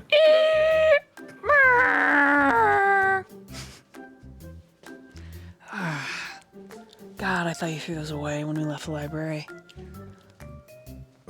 Elyssa just breaks out in laughter at hearing that. What the heck? I thought you were a serious, scary person, but you just carry ducks around? Yeah, you should have seen the little frogs. 1,000 of them bought on Amazon. He hid them everywhere in my apartment. I'm still finding them in my dryer. You thought there was only 1,000 of them? Are you serious? Did you not see how many times you ordered them? You said they were for a party. I didn't know you kept them all. He kind of like does the looking around at the ceiling and stuff. Like, what do you mean? 10,000 glow-in-the-dark tiny frogs, Vincent? Holy. Where Nicholas would you sighs. put all of that? Oh, I apparently haven't found them all, so... Yeah, I'm waiting for. I'm not gonna say anything 'cause that'll spoil it. Oh no. And Nicholas like stands up and like buttons his his cardigan, almost like it's a suit, right? Holds it politely, reaches across the table. Nicholas, by the way. I'm Elyssa. It's nice to meet you. He's got a firm but gentle handshake. It's a pleasure. I'm And, Butch Holiday. shakes your hand. It's a pleasure. He's handsome. He's a good-looking boy. Young man. When he shakes Butch's hands, it's a very limp handshake from Butch, as if he's trying not to feel something through the gloves. You do notice that Nicholas like rubs his fingers and then like kind of looks at his hand, but he tries to do it polite. And then he looks over at the blonde in the corner. Gives you a little wave, Cheshire. I'm Nicholas. Cheshire just nods. He sits back down and whispers to you, Vincent, I'm a little intimidated by the guy in the corner. Would you like to sit next to me? There's an open space. Butch's gaze just squints at Cheshire, trying to gauge him, especially with his closeness to. You'd see Vincent like looking back and forth between like Cheshire and Nicholas, and he'd lean in Just- towards Nicholas. Cheshire just looks like a, I guess,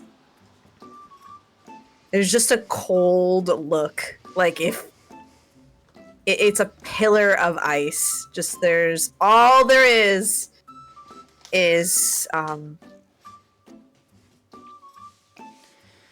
death, as if he's Okay. waiting for just the word.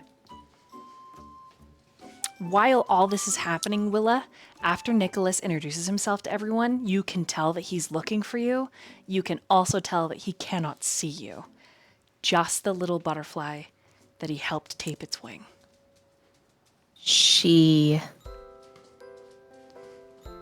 There is a room full of strangers, and it would only be on that breath of silence and that breath between the louder voices. Her voice comes out like silk between the cracks in a wall, as if they are being carried on the wings of the butterflies, speaking for her. These soft-winged couriers floating between each of you like scattered lines of forgotten poetry, and her voice reaches all of you like a secret passed hand to hand. It's like a flutter of wings, and you just hear this whisper. A prince disappears and already the pages shift. Where you speak, darlings, all the walls remember. Not all stories end the way that they were written. I am 𝕚𝕚𝕚𝕚, the archivist. I'm just here to write down what the rest of you would rather forget. My apologies for... well, for now, let's just say I will stay here. Next to you, Vincent, that little flip notebook has made an appearance again, and Nicholas writes her name in this looping and slanted scrawl. 𝕚𝕚𝕚𝕚. Question: is he trying to hide it while he writes it, or Absolutely. is it like very? Absolutely. It's in his lap. You can hear his heartbeat. You can feel him flushing next to you. Since Vincent was already leaning in to like kind of whisper about what he said about Cheshire, he'll like lean in even closer, like no personal space, and just like try and read it. He elbows you just gently. Like, get out of here. She's talking. Ow. Don't be rude. Wait, did you guys all hear that? Jump scare. Elyssa has jumped and moved to the corner. She's like, where did these voices come from? Our sixth friend seems to be a little shy. And he'll Not look shy. make eye contact. And it whispers into like everyone's ears, and again, not shy. It is of a politeness that I cover myself in the shadows. It is for your own benefit. I think I understand that. And And he'll rub his not to gloves a be little bit. rude or anything, but I don't think that seeing you would do any harm. As a matter of fact, I think I'd be more comfortable if I saw you. Without seeing her, so it's like there's not really a sign of her, Elyssa, but more butterflies come from the corners, beneath the chairs, behind the curtains, through the cracks in the stone. Pale moths, translucent glass wings, monarchs, butterflies of every color kind of circling. And it's a silence, and it's as if you have to do a double take because you don't notice her arrival. It's like when you turn to look, standing just outside the light, half veiled in shadow, there's a monument, this long forgotten statue. It's a very quiet presence, as if you looked and then looked again and a memory was catching up to you.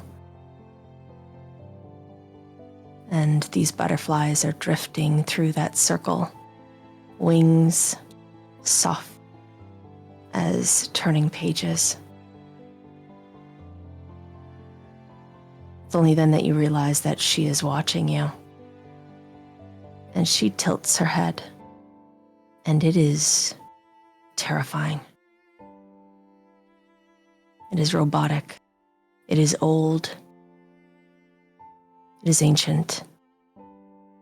It is slow, deliberate, and precise. And she tilts her head.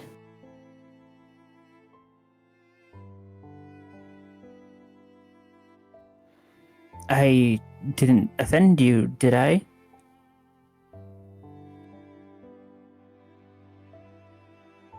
Not at all. But I apologize if my presence and appearance is offending.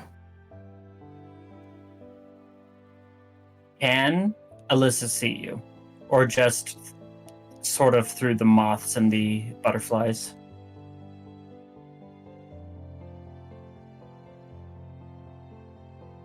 I mean, I'm standing there.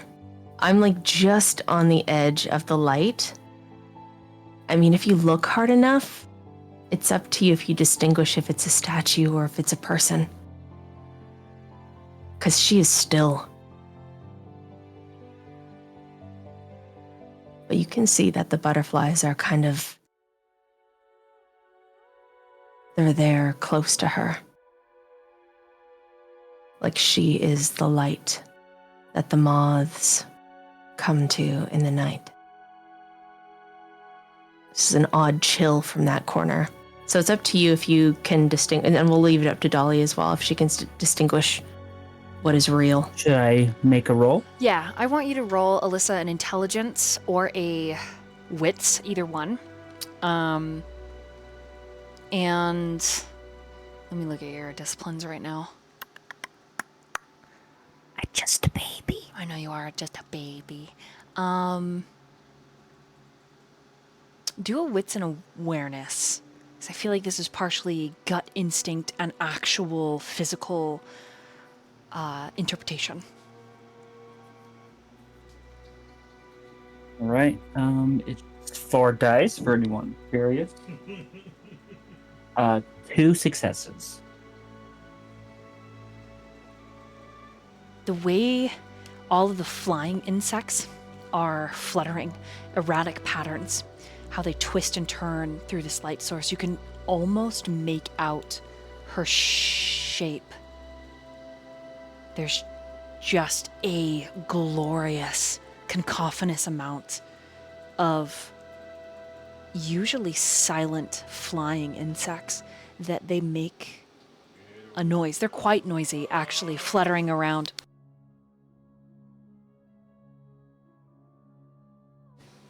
Around Willow May.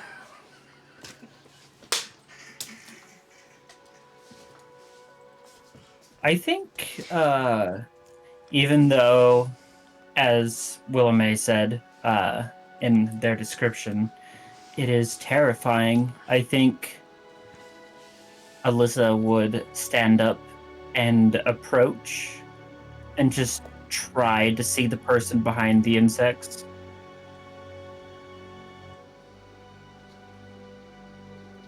I don't know if I can see you, but...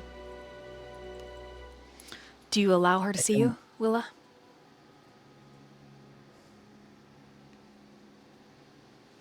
Oh,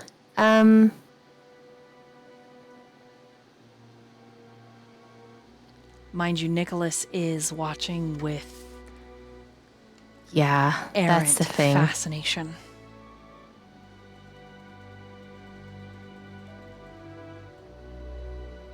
I think she'll not step any more into the light. But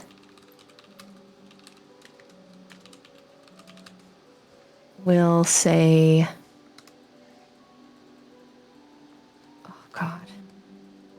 It's I'm just like, does she do it? Does she do it? Vincent's aware that Nicholas is sitting at the edge of his seat, spine ramrod straight.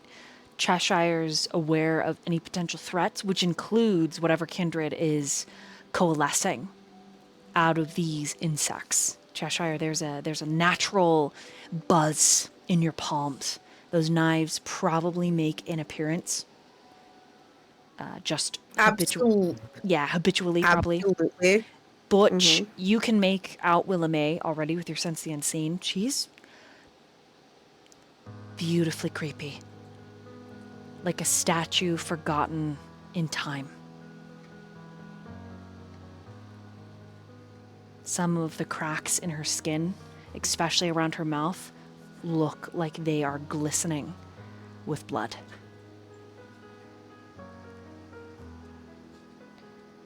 She's fascinating to perceive. I think Butch is kind of captivated by this strange appearance. And in his head, he's like, she's not that creepy.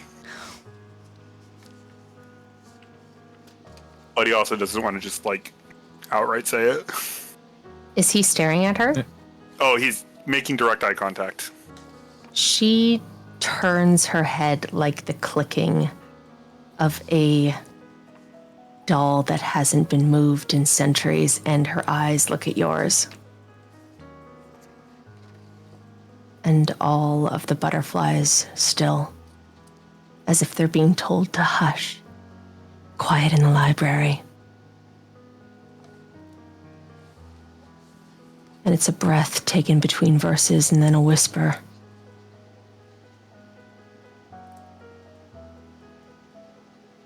Most would prefer me to be left in the archives. I think that is short-sighted. I don't know what other people may see in you, but I think everybody deserves to be seen and heard. Nicholas Even if they are mutely scary. nods in agreement with you, Elyssa.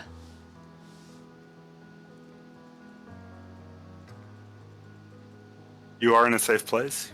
You wouldn't be breaking the masquerade here. Right now.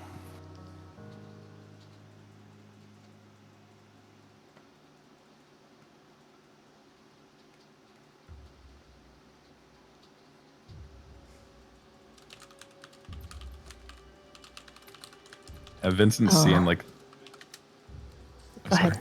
No, go ahead.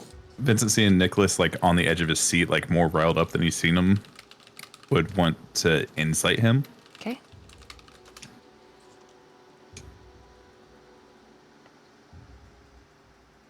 What do you want me to roll for that? What's an insight in this case?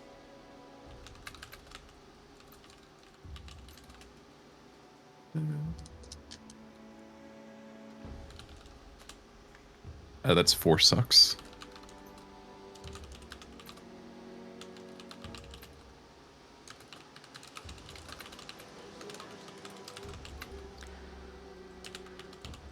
I'm trying to figure out how I want to say this.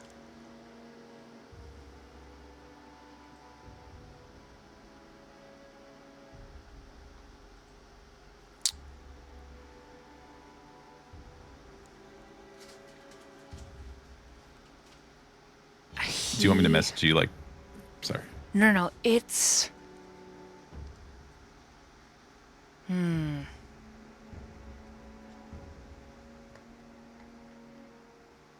Warning, I guess, because Vincent knows Nicholas so well is the reason I'm going to give it this description. Because Vincent and Nicholas are quite close. Probably the best of friends, right? It is...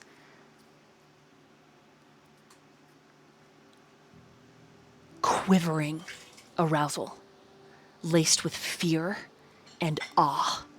And there's this thrill.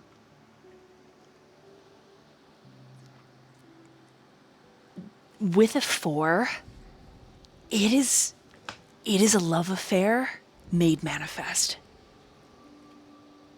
for Nicholas. To your knowledge, he doesn't actually have any bed partners and hasn't in the time that you've had him as a ghoul. but he is responding as if this person is his lover.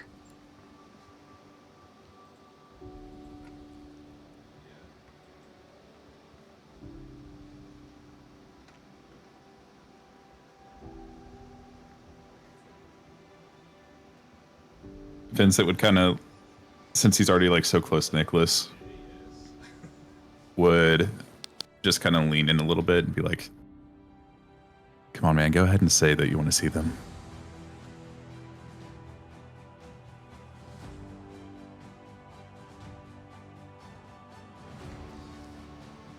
I'm sorry, I was reading a whisper. What does he say? Oh, he'd like lean in a little bit, like with this insight and what he knows from the library, with the whole I don't believe you, but sure. He'd kind of lean in and just be like, come on, man, go ahead and say what you want to say. Say that you want to see them. Only if she wants. You can see that his pupils are dilated. He moistens his lips. Well, you'll never know unless you ask.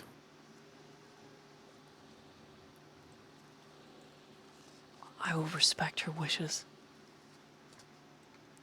And they're speaking so quietly that the two of them are the only two that can hear this, unless your kindred has heightened senses, technically passively, in which event I'll allow you to overhear. Regardless. Willa? Sorry, go ahead, Vincent. Oh, with his response like that, everyone could probably see if they're paying attention. Like Vincent kind of, his shoulders just drop a little bit, and then he brings it back up like he was sighing. Oh, if you don't, I will.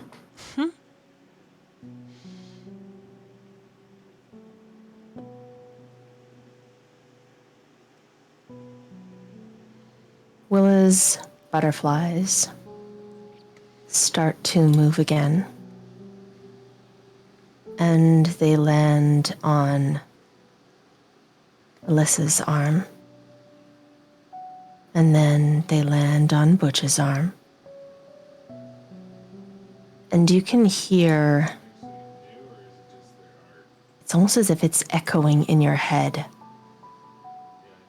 The wings pulsing once, twice, and the whisper echoing, "Safety is a lovely fiction, but I do appreciate your kindness." And then she is there. It's not that she walked in, not arrived, not so much as entered, as unfolded from the shadows between moments. It's as if time itself turned a page too quickly and suddenly remembered that she'd always been written there, an annotation in the margin of the night. Her presence is not marked by sound, it is silent, this hush, this pulse. It's the kind that lives between lines of poetry where meaning lingers just outside of reach and the butterflies are drifting like punctuation in her wake. And she just stands still, as though sculpted from that forgotten memory. Ironically enough, I do have to ask the storyteller, does this catch Cheshire a little off guard? Has he been aware of the situation so far? Has he been listening to the whispers? Yeah, he's been paying attention to everybody's body language. So I would say, I don't know if he could hear the whispers because he doesn't have like pain senses or anything. So everyone is the Gould insects are carrying her voice, and so everyone naturally can hear them. It's a matter for you as his player, has Cheshire been listening to them? Yes, because he's aware of the room. He's like trying to like any sounds, any sights that like sudden movements. Mm-hmm. So that's why I'm asking, because that makes sense. Then do you want to leave it up to a roll? Because he would be minutely surprised. So a minute if he's surprised, throwing a knife exactly like not at her, but like right in front of her. Just a dagger, just so quick. Safety is a lovely fiction indeed, Chad. So yeah, he would have thrown a dagger right like in front of her face. Kind of like, and the only reason why he misses is because he makes the connection just at the very last second that this is probably the same as the voice. Right, so it's just a reaction. Yes. Okay, so if you don't want to leave it up to a roll, that's totally perfectly fine. Now the question is, Willa, do you have celerity? I don't. Okay. No.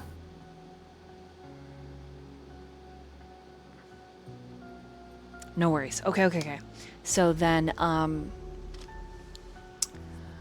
Cheshire, in this surprise, I'm not going to actually let you roll celerity, so it's just going to be a Go flat for it. roll, because it's like a knee-jerk reaction.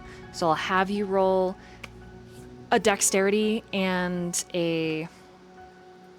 God, I almost want to say melee because you have a weapon. Let me see. Yeah, I can do melee. Let me look. Everybody's very smart coded except for Cheshire. We'll put it that way. Nope, you're gonna need that. Don't worry about it. Yeah, let's do melee because it's a weapon. And then, Willa May, are you gonna try and dodge?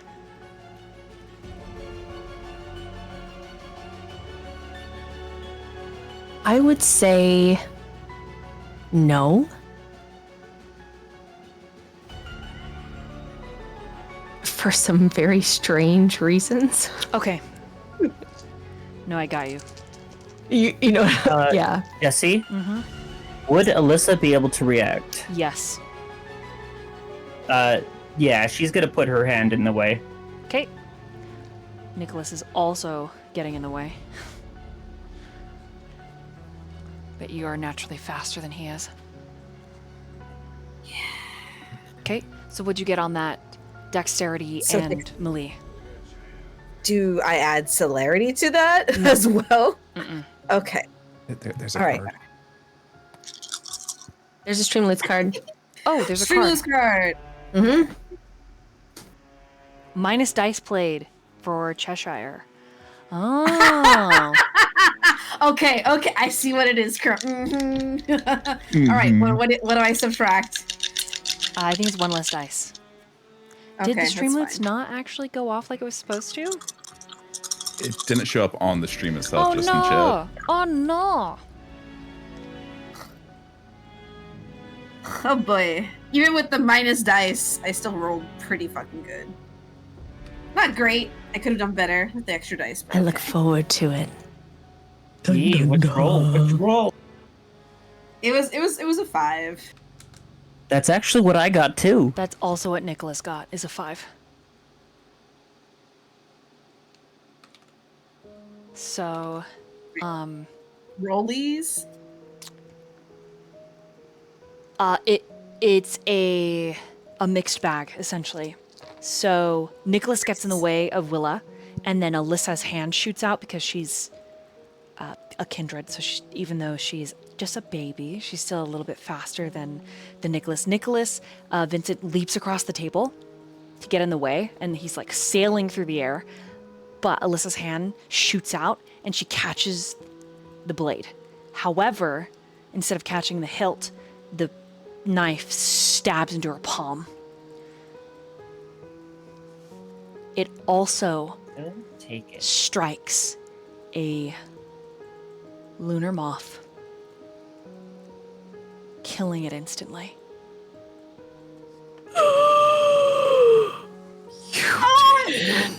I'm so sorry. Sorry. Didn't. That's not how we treat friends. How could you? How As the could player, I you? feel so bad. How could you? And Cheshire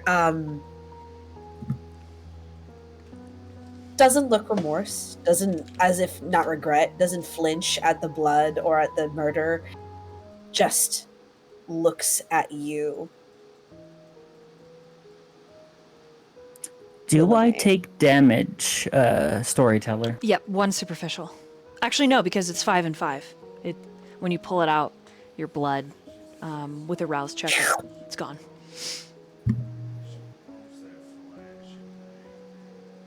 Right. I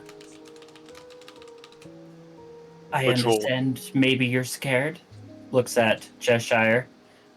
But, maybe don't throw a knife at her.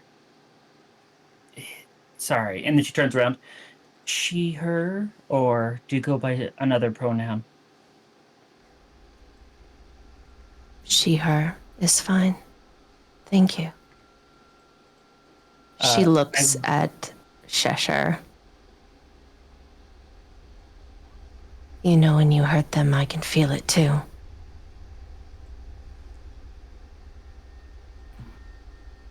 And her head ticks to the side. Not very polite.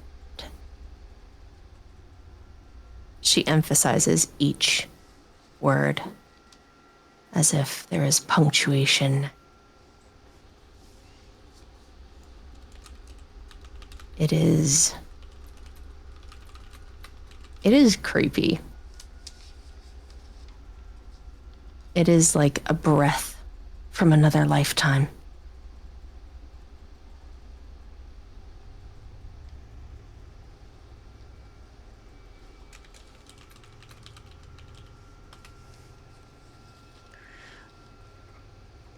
Nicholas straightens. Uh, Is everyone okay? yes. Cheshire It was- just looks at you and just bows as if and he says, "I apologize." And that's it. Just a minor thing. I'm sorry about your friend. And she does a little bow. And then she says, I don't think you're scary. If that helps at all. As a She matter of fact. smiles and her face cracks. And it's like these little pieces of porcelain just kind of fall to the ground as if swaying like a feather. And she tilts her head. Thank you. You're quite beautiful to look at as well. She shies away from that. Like a fairy tale.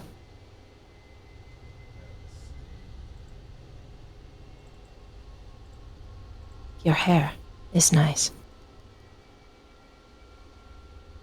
Well, thank you. And with that, I think she takes the knife that was thrown and just brings it back to Cheshire. Just watch you throw it at.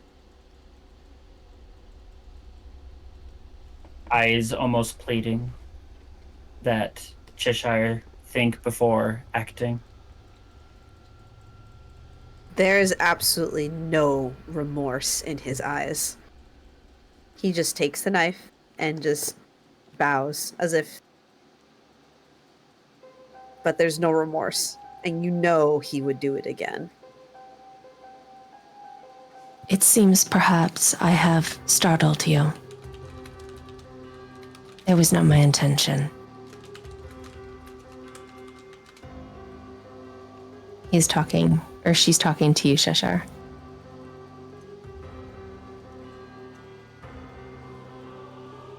And her eyes kind of glance around the room until at last her gaze turns towards him. And she says, they say when the Aristophanes spoke of love, he told of how the gods once split us in two, and we spend the rest of our lives aching for the other half of our soul.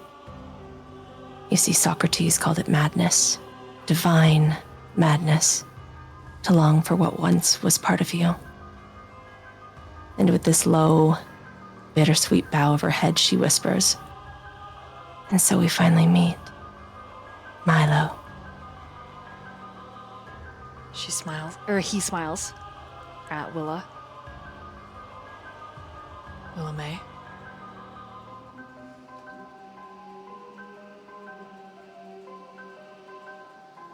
The door in the corner of the room opens, and a ghoul says, "Mr. Butch, the Seneschal will see you now." I will see you all in a minute. I have to talk with the Seneschal now. And I'll excuse myself and go to the Seneschal. As Butch leaves the room, Nicholas bows to you, Willa, and it's forceful, tearing his eyes away from you. It seems difficult, and Vincent, you're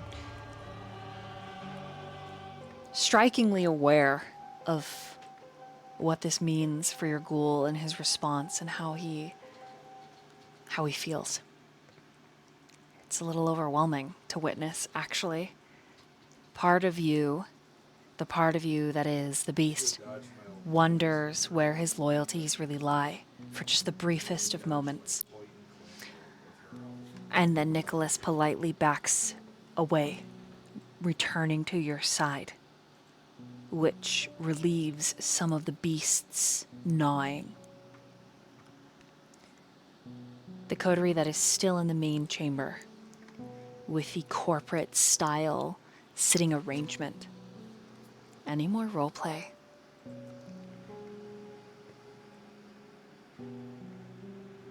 When Nicholas returns back to his side, he would hand back the notepad that I assume that he would have dropped by diving over the table. Correct. Thanks. Sorry. Vincent wouldn't say anything. He just kind of like give him like a pat on the shoulder, like a all's good kind of pat. His eyes have not left Willa.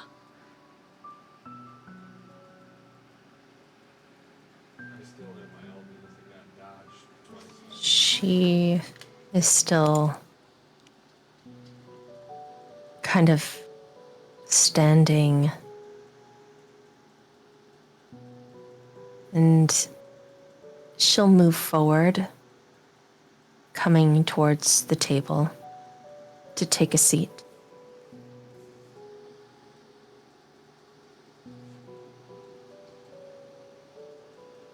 So each of us have come here for a reason. Any idea why we were each chosen? And her head ticks to the side again. That sound of stone grinding on stone.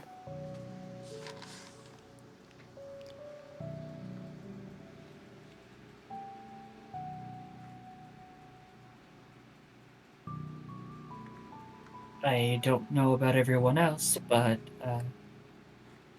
I'm here to make up for a mistake I made in my introduction.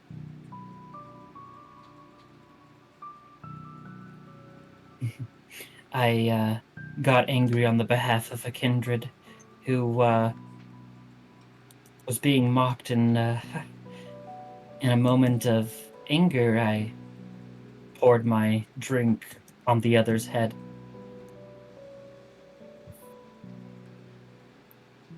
So you're here to pay penance? Yes.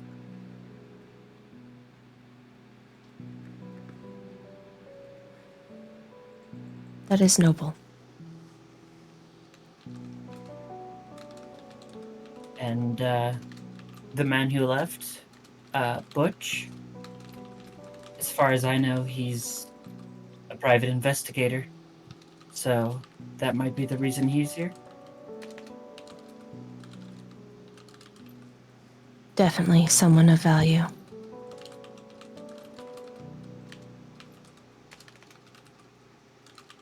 Then Elyssa looks at the rest of the group as if waiting for them to introduce themselves.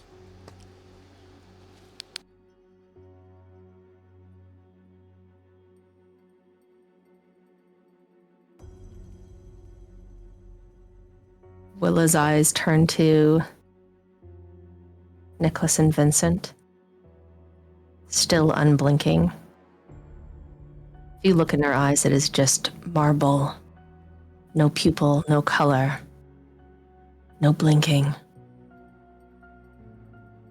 Just the eyes of a weeping angel. And her head ticks again. And you? Vincent's like, his body language doesn't change or anything. He's clearly unbothered by it. He just kind of shrugs a little and like, she kind of already explained earlier. I'm here for my clan.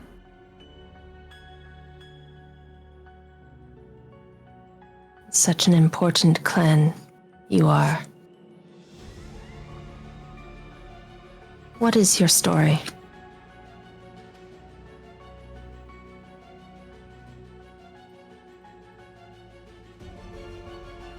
You see like a slight bit of confusion across his face, like,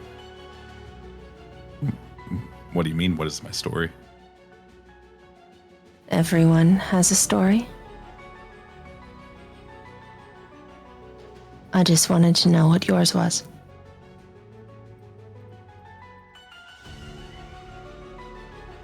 Perhaps it is like a tale I have read once.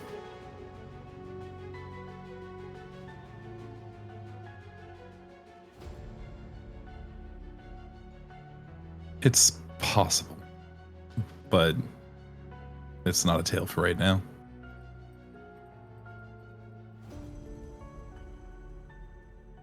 She'll turn to Cheshire at the back. And you, Moth Killer? Clearly you are skilled with the blade. Why were you called?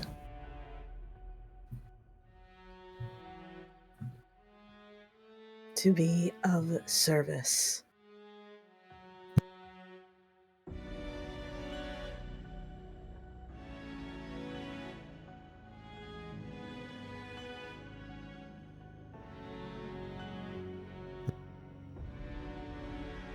Just looks at you kind of like, that's the obvious. Like, doesn't know how to like respond more. It's like Willa's taking this all in stride, just like, yes, as if she's note-taking in her head all of these details, putting them together. Just like she's keeping track of all of you on index cards.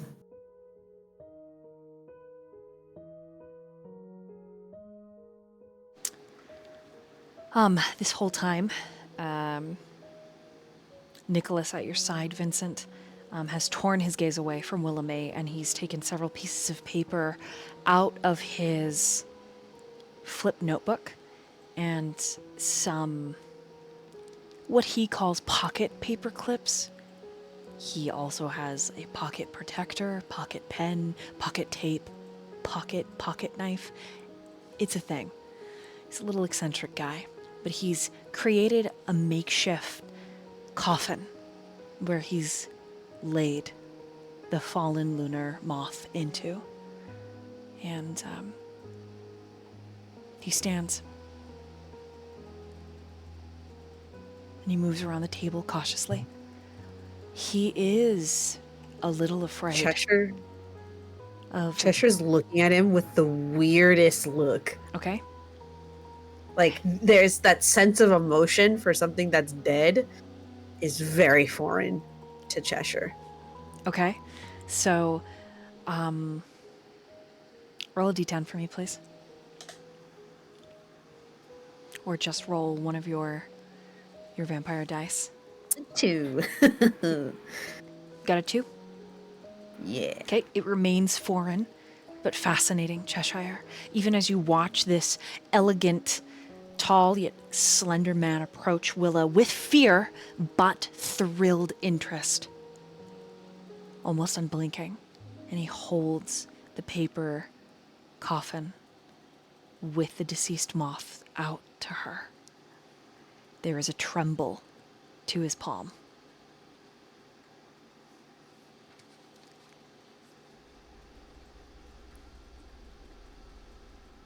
She reaches out her white gloves, both hands out, and accepts the gift. And she tilts her head up to look directly at his face. Not that anyone would be able to tell, but she is slightly embarrassed. If anything, she's always hidden from him because her appearance is not normal. It's unnerving. He is unnerved, Willa. It's obvious. But it is also in equal measure obvious his fascination with you and his physical response. All of the kindred in the room can hear that his blood is rushing. It is exciting for him to be in the room with you. And scary.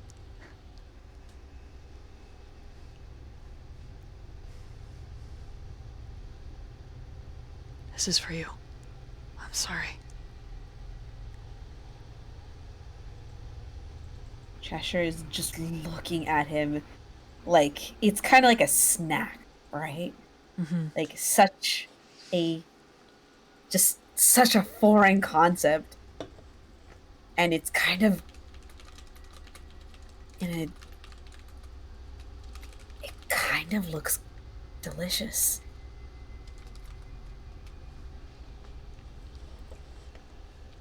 Kind of a sick fascination, okay?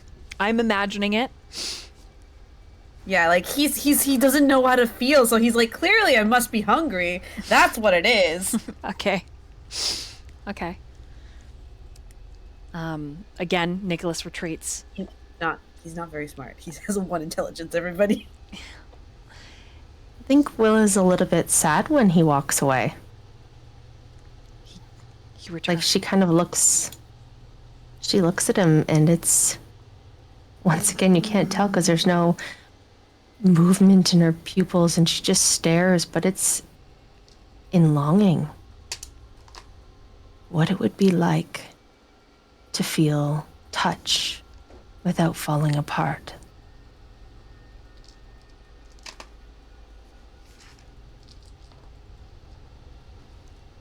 She has his offering in her hands, and they close over the paper with this tenderness. And she looks at him. She just says, "This one was precious, not for what they did, but for what they symbolized. Thank you for remembering her." He gives you a nod. Mute. And then sits down next to Vincent.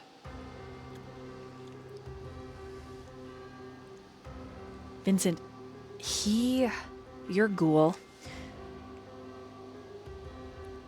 reaches for your hand under the table and gives it a squeeze.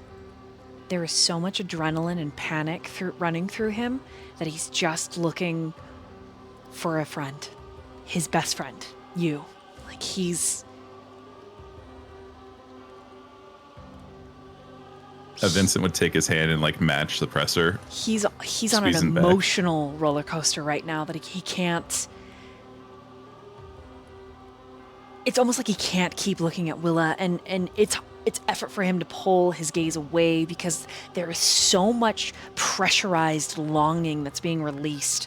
It's kind of like a shaken can of soda that has a slow leak. There's so much pressure that if you pop it open, it'll explode. And he's trying to stay calm. He's trying to stay put together, you can tell, for you and for this mission. And he says, "I'm here to help Vincent and any of you." And just you returning to squeeze for that brief moment, he lets go of your hand and He rubs his palms on his knees, and he exhales, and you can feel the panic kind of bleeds out of his system ever so slightly. And he says, does anyone know where the prince's residence are? Just offhand. Has anyone visited her before?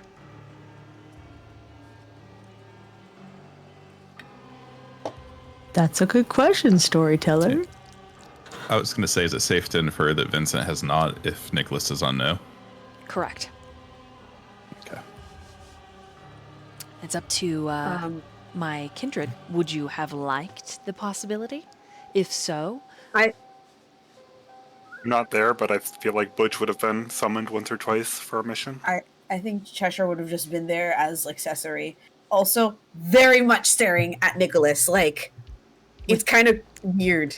fascination. Fascination. And Yeah, okay. Then those of you that Would- have potentially... Go ahead. Would Vincent pick up on Cheshire staring at Nicholas? I think it's very blatant. I don't think Cheshire is trying to hide it. Oh right? yeah, no, not hiding it. Yeah. Nope. It's... At first, it was like sick fascination, then it kind of got sick fascination, and then it turned to hunger. But in order to really pick it apart, Vincent, intelligence and wits, please. Or intelligence what I was gonna and ask. insight. Because, like, as it's progressed, he'd probably just, like, return this stare Chat at this says point. blatantly a creep. That was me. Wait, that's Luke. Yeah, I just did Luke in chat, Butch in chat, blatantly a creep. I have to express it somehow. I'm talking to a seneschal. You guys get to work with him. Yeah. So that's a crit and 1 suck, so 5. He's confused. Cheshire is confused by Nicholas, and it's clear to Vincent. Vincent is a master at reading such situations and people. It's what makes him so good at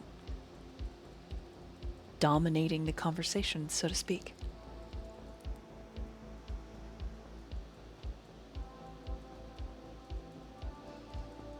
Wouldn't Willa have... I know she's had dealings with some of the members of court, etc., but would she have ever been to the manor or to the prince's residences? That is up to you. So if any of you have wanted to visit one of the residents of the prince, now would be the time to just roll for me a vampire dice. A singular vampire dice. Success you have, fail you have not.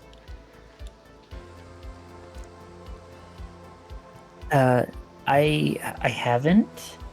I've sort of been avoiding, public places or places with people in power since my unfortunate accident. Nicholas nods. I think you and I actually talked about this, Dolly. And one of the things is that they had met with them, that they were... Yeah, hold on. I'll send you a message. And Cheshire.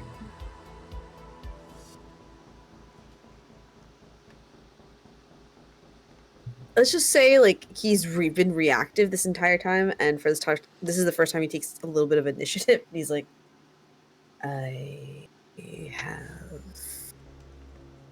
been there once or twice. Is he saying this monotone, like, no emotion, or is he trying to hide, like, a certain emotion with these words? He's kind of monotone and unsure. He doesn't know how to express, how to speak up.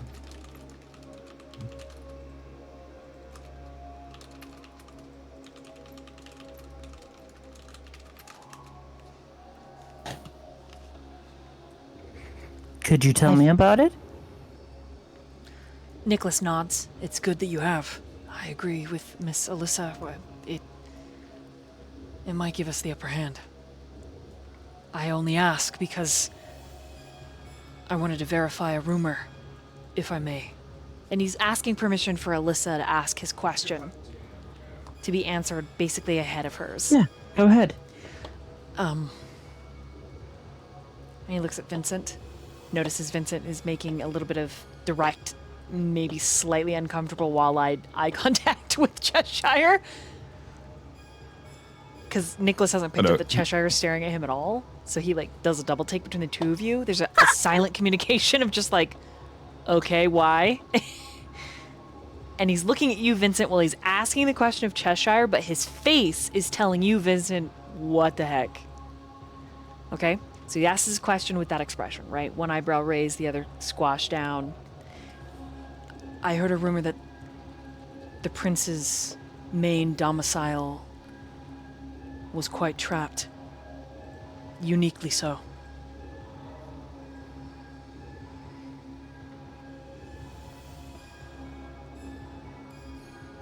Cheshire nods. Is anyone here experienced with those kind of traps? Vincent breaks eye contact and looks at Nicholas when he asks that. I assume one of us, at least. He then kind of looks around the room to Elyssa, to 𝕚𝕚. Perhaps that's why this Back to Cheshire. seneschal asked if I was smart. Maybe there's riddles. I don't know.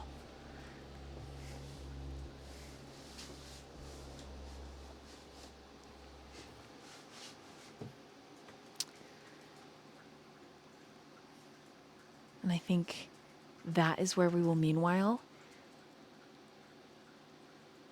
Unless there's any immediate response. I have no answers. She's just waiting for everyone else. She's a baby. Just a baby. She's like, I'm legit here because I made it. Oops. I love it. Yeah. It's okay. Then we'll meanwhile into the extra room. The extroverted room where you are in Butch, there's a kind of wide, flat hallway, 6 foot, 4 ceiling. So it's pretty low, all things considered. Usually they're 8 feet. I say it's low because there's the hanging lights that are fluorescents that flicker like flames. It's quite bougie.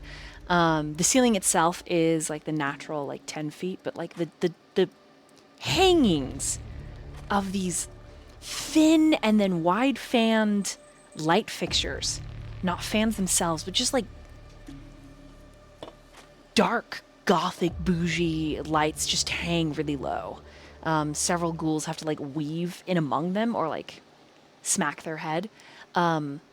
There's a doorway at the end of this hallway, and it's slightly ajar. You can hear smooth jazz playing and hear the throaty chuckle of the seneschal. But Virgil actually meets you in the hallway, and he takes your forearm. Butch, he steps up from your right side, holding on to you. And he just says, Butch.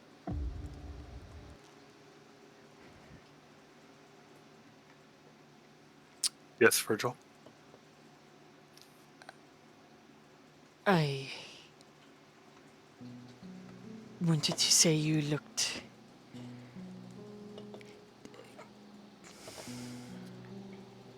and he seems to be at a loss for words.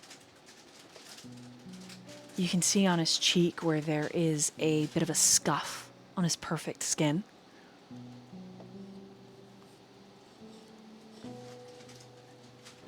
It was not there when he first walked in to the meeting room.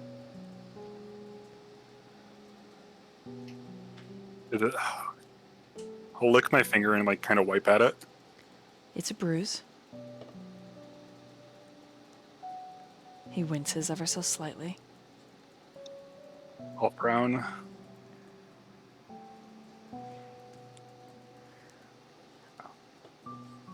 Are you okay? His eyes immediately soften. I am well, I am all right. And he's still holding on to you. You don't need to be all macho and big for me. You can be honest with me.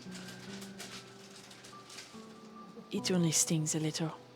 I deserved it for not remembering my place.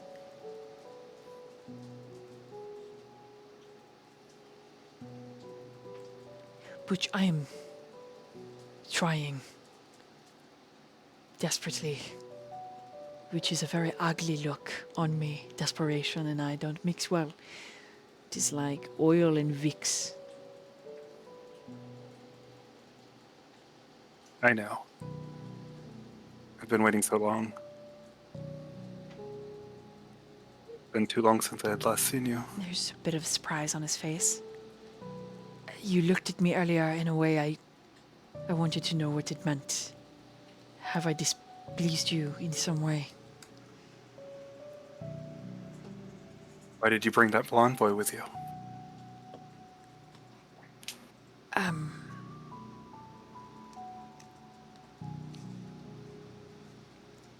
It is a bit complicated. Because the prince is missing, I cannot, his justice has to wait. But he seems genuinely without...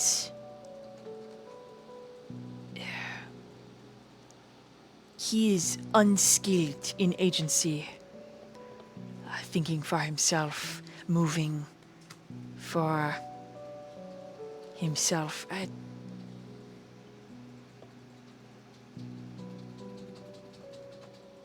think I misunderstood then. I'll get up close to his ear and I'll whisper. I want you all for myself, you see. I'm feeling quite jealous after all this time. And I don't want to share you with anybody. He exhales and rouses the blood. And so he's warm as you are so close. And the hand that's on your forearm lets go and moves to your waist.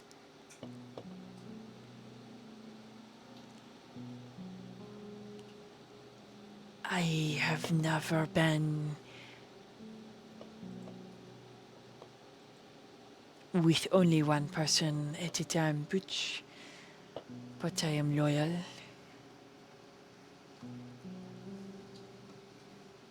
I know that. It doesn't change that I want you all for myself.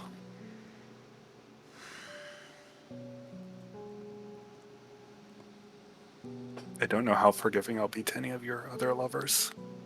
Perhaps they don't only have to be my lovers.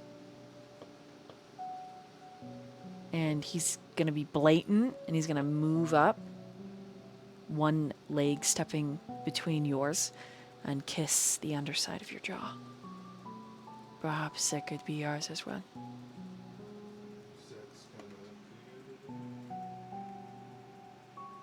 Maybe I'll make you all mine, and I'll kiss him on the lips. The two ghouls that are standing guard, one shifts very uncomfortably. The other one chuckles a little. And Virgil kisses you back. And when he steps back, because he's the one to break the contact, he says, "You should not keep this seneschal waiting. I have delayed you long enough." I will apologize, it was my fault. And I'll give him a smile. It is not your fault, Butch. I don't need you taking any punishments for me. He gives you a coy smile. And he looks worried for some reason. Butch, like there's a lot. Storm clouds brewing. Twisting in his gaze. There's a lot that he isn't telling you. There's a significance, perhaps, in what he's not telling you. I had a premonition about you earlier tonight. Oh? Just be careful. I'm worried about you. Gives you a mute nod. Perhaps you will tell me after your meeting exactly what I need to watch out for. It's all a bit of a mess. Sometimes they're all jumbled. Hard to make sense of. The ghoul that chuckled clears his throat, trying to be polite. And the other ghoul looks a little cringed out that a man and a man were kissing. I've kept the seneschal waiting long enough. And I'll learn to meet her. You step into the room. Oh, I definitely knock first, like respectfully. Okay, so gentle click, click, click of your knuckle. And then the door is pushed open by the not awkward ghoul, but the ghoul that was like, they're kissing in the hallway. The door opens. There's a fragrant scent of incense. Not your typical kind of incense, though. You can't quite place what it is. It's pungent and spicy. And that jazz is playing. Here, I'll change the music to jazz. And the seneschal is swaying slightly.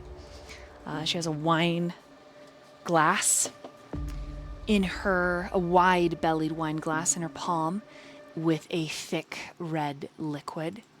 And she says, you know, I always feel like I was born in the wrong time. There is just something about jazz that gets a girl all loose and ready to dance. So, detective, you had a couple questions for me. I had thought of something I would like to ask for as my boon. Right. Name it away, honey. It could also be of service to you. Could it? How do you feel about the current 𝕌𝕟𝕚𝕚𝕚𝕚ℎ𝕚? She pauses the dance. Now, why are you asking that, sweetling? And then she starts to sway again, slowly stepping closer to you. Some may say I'm ambitious, dangerously so, but I kind of have my eyes on that position. Well, And if you help me get there, it could be of service to you and the prince as well. as long as we're not talking a conspiracy of murder. Oh, heavens no. I'd say you just call a vote. I've been collecting up on favors of my own hand to Well, help push it through. she little finger walks on the red velvet couch. I think, she does a little twirl. I think we might be able to talk. I like the You don't have to ambition. give me a commitment now. Oh, naturally not. You see, if you fail, well then, you know, we'll deal with that course. when it happens. But I think that your ambitions are aligned rightly so. And I'd be happy to help engineer a political shakedown. And I would be forever in your debt. You would indeed. A primogen in the pocket. How fun. And she takes a sip. Are you hungry, detective? I wouldn't turn down anything you offered me. Wow. And she twists her fingers, and by an unseen hand, this velvet curtain pulls aside. And there's a handsome young man, shirtless, a little bleary-eyed. If you'd like a little taste, but don't take too much now. I'll give him a polite little nibble. Okay, he's very into it. It's not even like a full hunger worth. It's just enough to, I accepted it, and it's just a polite thing. Understood. You are the bee's knees when it comes to etiquette, and I appreciate that about you. Oh, you humble me. And vice versa, darling. Now, if there's nothing else, would you mind letting your coterie know that I am available to answer their questions? And we've got about 20 minutes before the car leaves, and we go investigate the prince's place. Or you, darling. Yeah, yes. Don't need you going anywhere out of place. Don't want anything bad happening. We don't want eyes that follow me where I go. I am quite the sight. All the olives must follow you. And her hips are quite wide. She is very curvaceous and heavy in all of the right places for a woman her size. Beautifully stacked.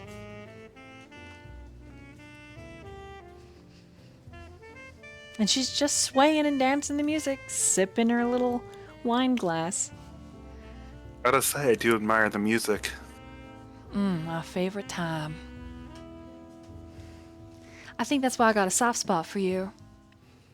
You know, the whole noir detective thing. Delicious. What can I say?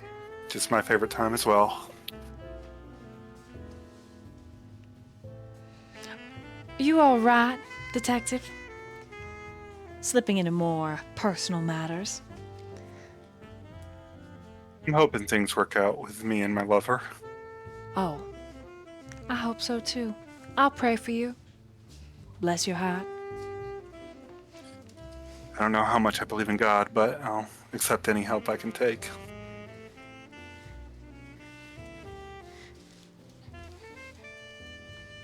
She just That's chuckles. actually the reason I want to become Primogen. Need to be on equal status. You know, to make the relationship feel right. Can't be a true partnership if one's so far above the other. Right. No, I understand, sweetie. I understand. Well, I hope it works out too. Maybe after all this is said and done, your coterie wants to stay together. Maybe not. And then you have some new friends. And maybe they can give you a little bit of advice. But neither here nor there. I'm just kind of a gossip. Maybe you, myself, and the sheriff could go to dinner. That would be nice. I think it would be. I'll find myself a date. Oh, I bet you could get anybody you'd like. Oh, I can, darling. That sounds lovely, though. Do you dance, Butch? A little bit. You mind taking a woman for a spin? You might have to lead. The way I was taught, I got the woman's role. Oh, hush. There's no women, no man role. It's just a matter of what you like. And she takes you by the waist, and she's very strong, and she's she's a big woman, and she twirls you out there, and you have a little dance, and she just. It's hard to say if this is true enjoyment. She seems to genuinely be enjoying it, but there's just that blade hidden in silk feeling. Butch actually does genuinely enjoy it. On his end. He likes the music, he likes actually dancing.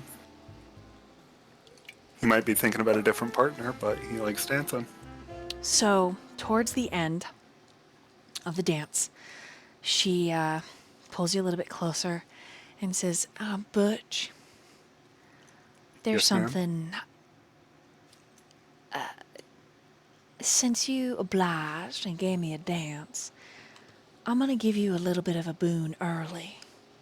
Consider a little bit of a tit for tat, if you will. Of course, I'm honored. Just for your information, and I'm not saying I know what goes on exactly in your personal life, but I feel it prudent for you to know. Your sire might be in town. There's this complete 180 in the look of Butch. He's bad for the Camarilla. He's bad for us all. We need to take care of him. If I see him, it's just... Butch is shaking. I'm aware, darling. It's why I'm man's so crazy. concerned about the prince. And that's where we're going to end tonight. Dun dun dun. Uh-oh.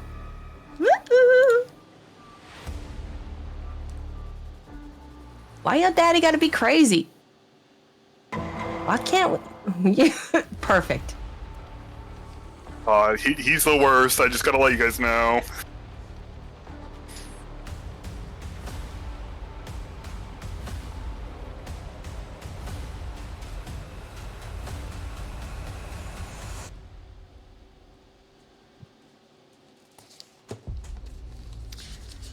All right. Thank you guys so much for joining. Thank you, chat. Thank you, players. I hope you guys had fun with Chapter 2 in this, is quickly turning into a mini chronicle.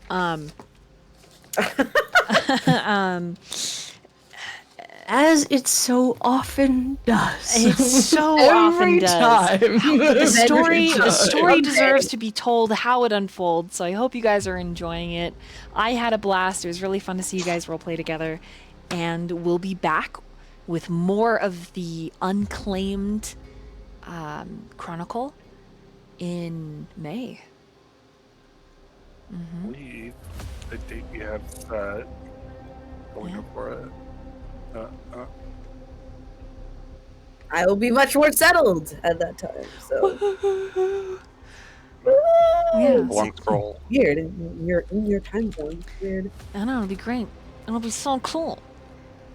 Oh my god. It'll be so great. The best of the best. The Yeah. same time zone because we live in the best time zone. Yeah. Yeah, that's right, bitches. Eastern May 10th. Standard Time is best time. May 10th is the next unclaimed. May 10th should be, yes, the next time we play. But we're going to go raid Legends of Adventurous. Be sure to give these wonderful content creators a follow. You can find their links in the little +4 by my name. Let's come up with our raid message. What do you guys think? Oh, there were some spicy lines tonight. I don't know. What's a good one? Jazz and hot ladies. And we did have jazz and hot ladies. You got it. That's what I'm saying. You got I was it. Big just thinking- breasty baby. Smooth jazz. I was gonna say. Smooth jazz. Rip off. Or safety is a lovely fiction. That one's my Oh, that's a good one. That is really a good Yeah. one. I already wrote smooth jazz and thank hot you. ladies, though. Yeah, I love that's it. fine. Smooth jazz and It hot was- ladies. Smooth jazz and hot As- ladies works. I did. As Yeah. you were saying that, I felt so bad, Sly. I was like, God damn it! Like it's just like. I got Oh, to when I kiss said hot what boy safety and dance with safety the pretty is lady. fiction.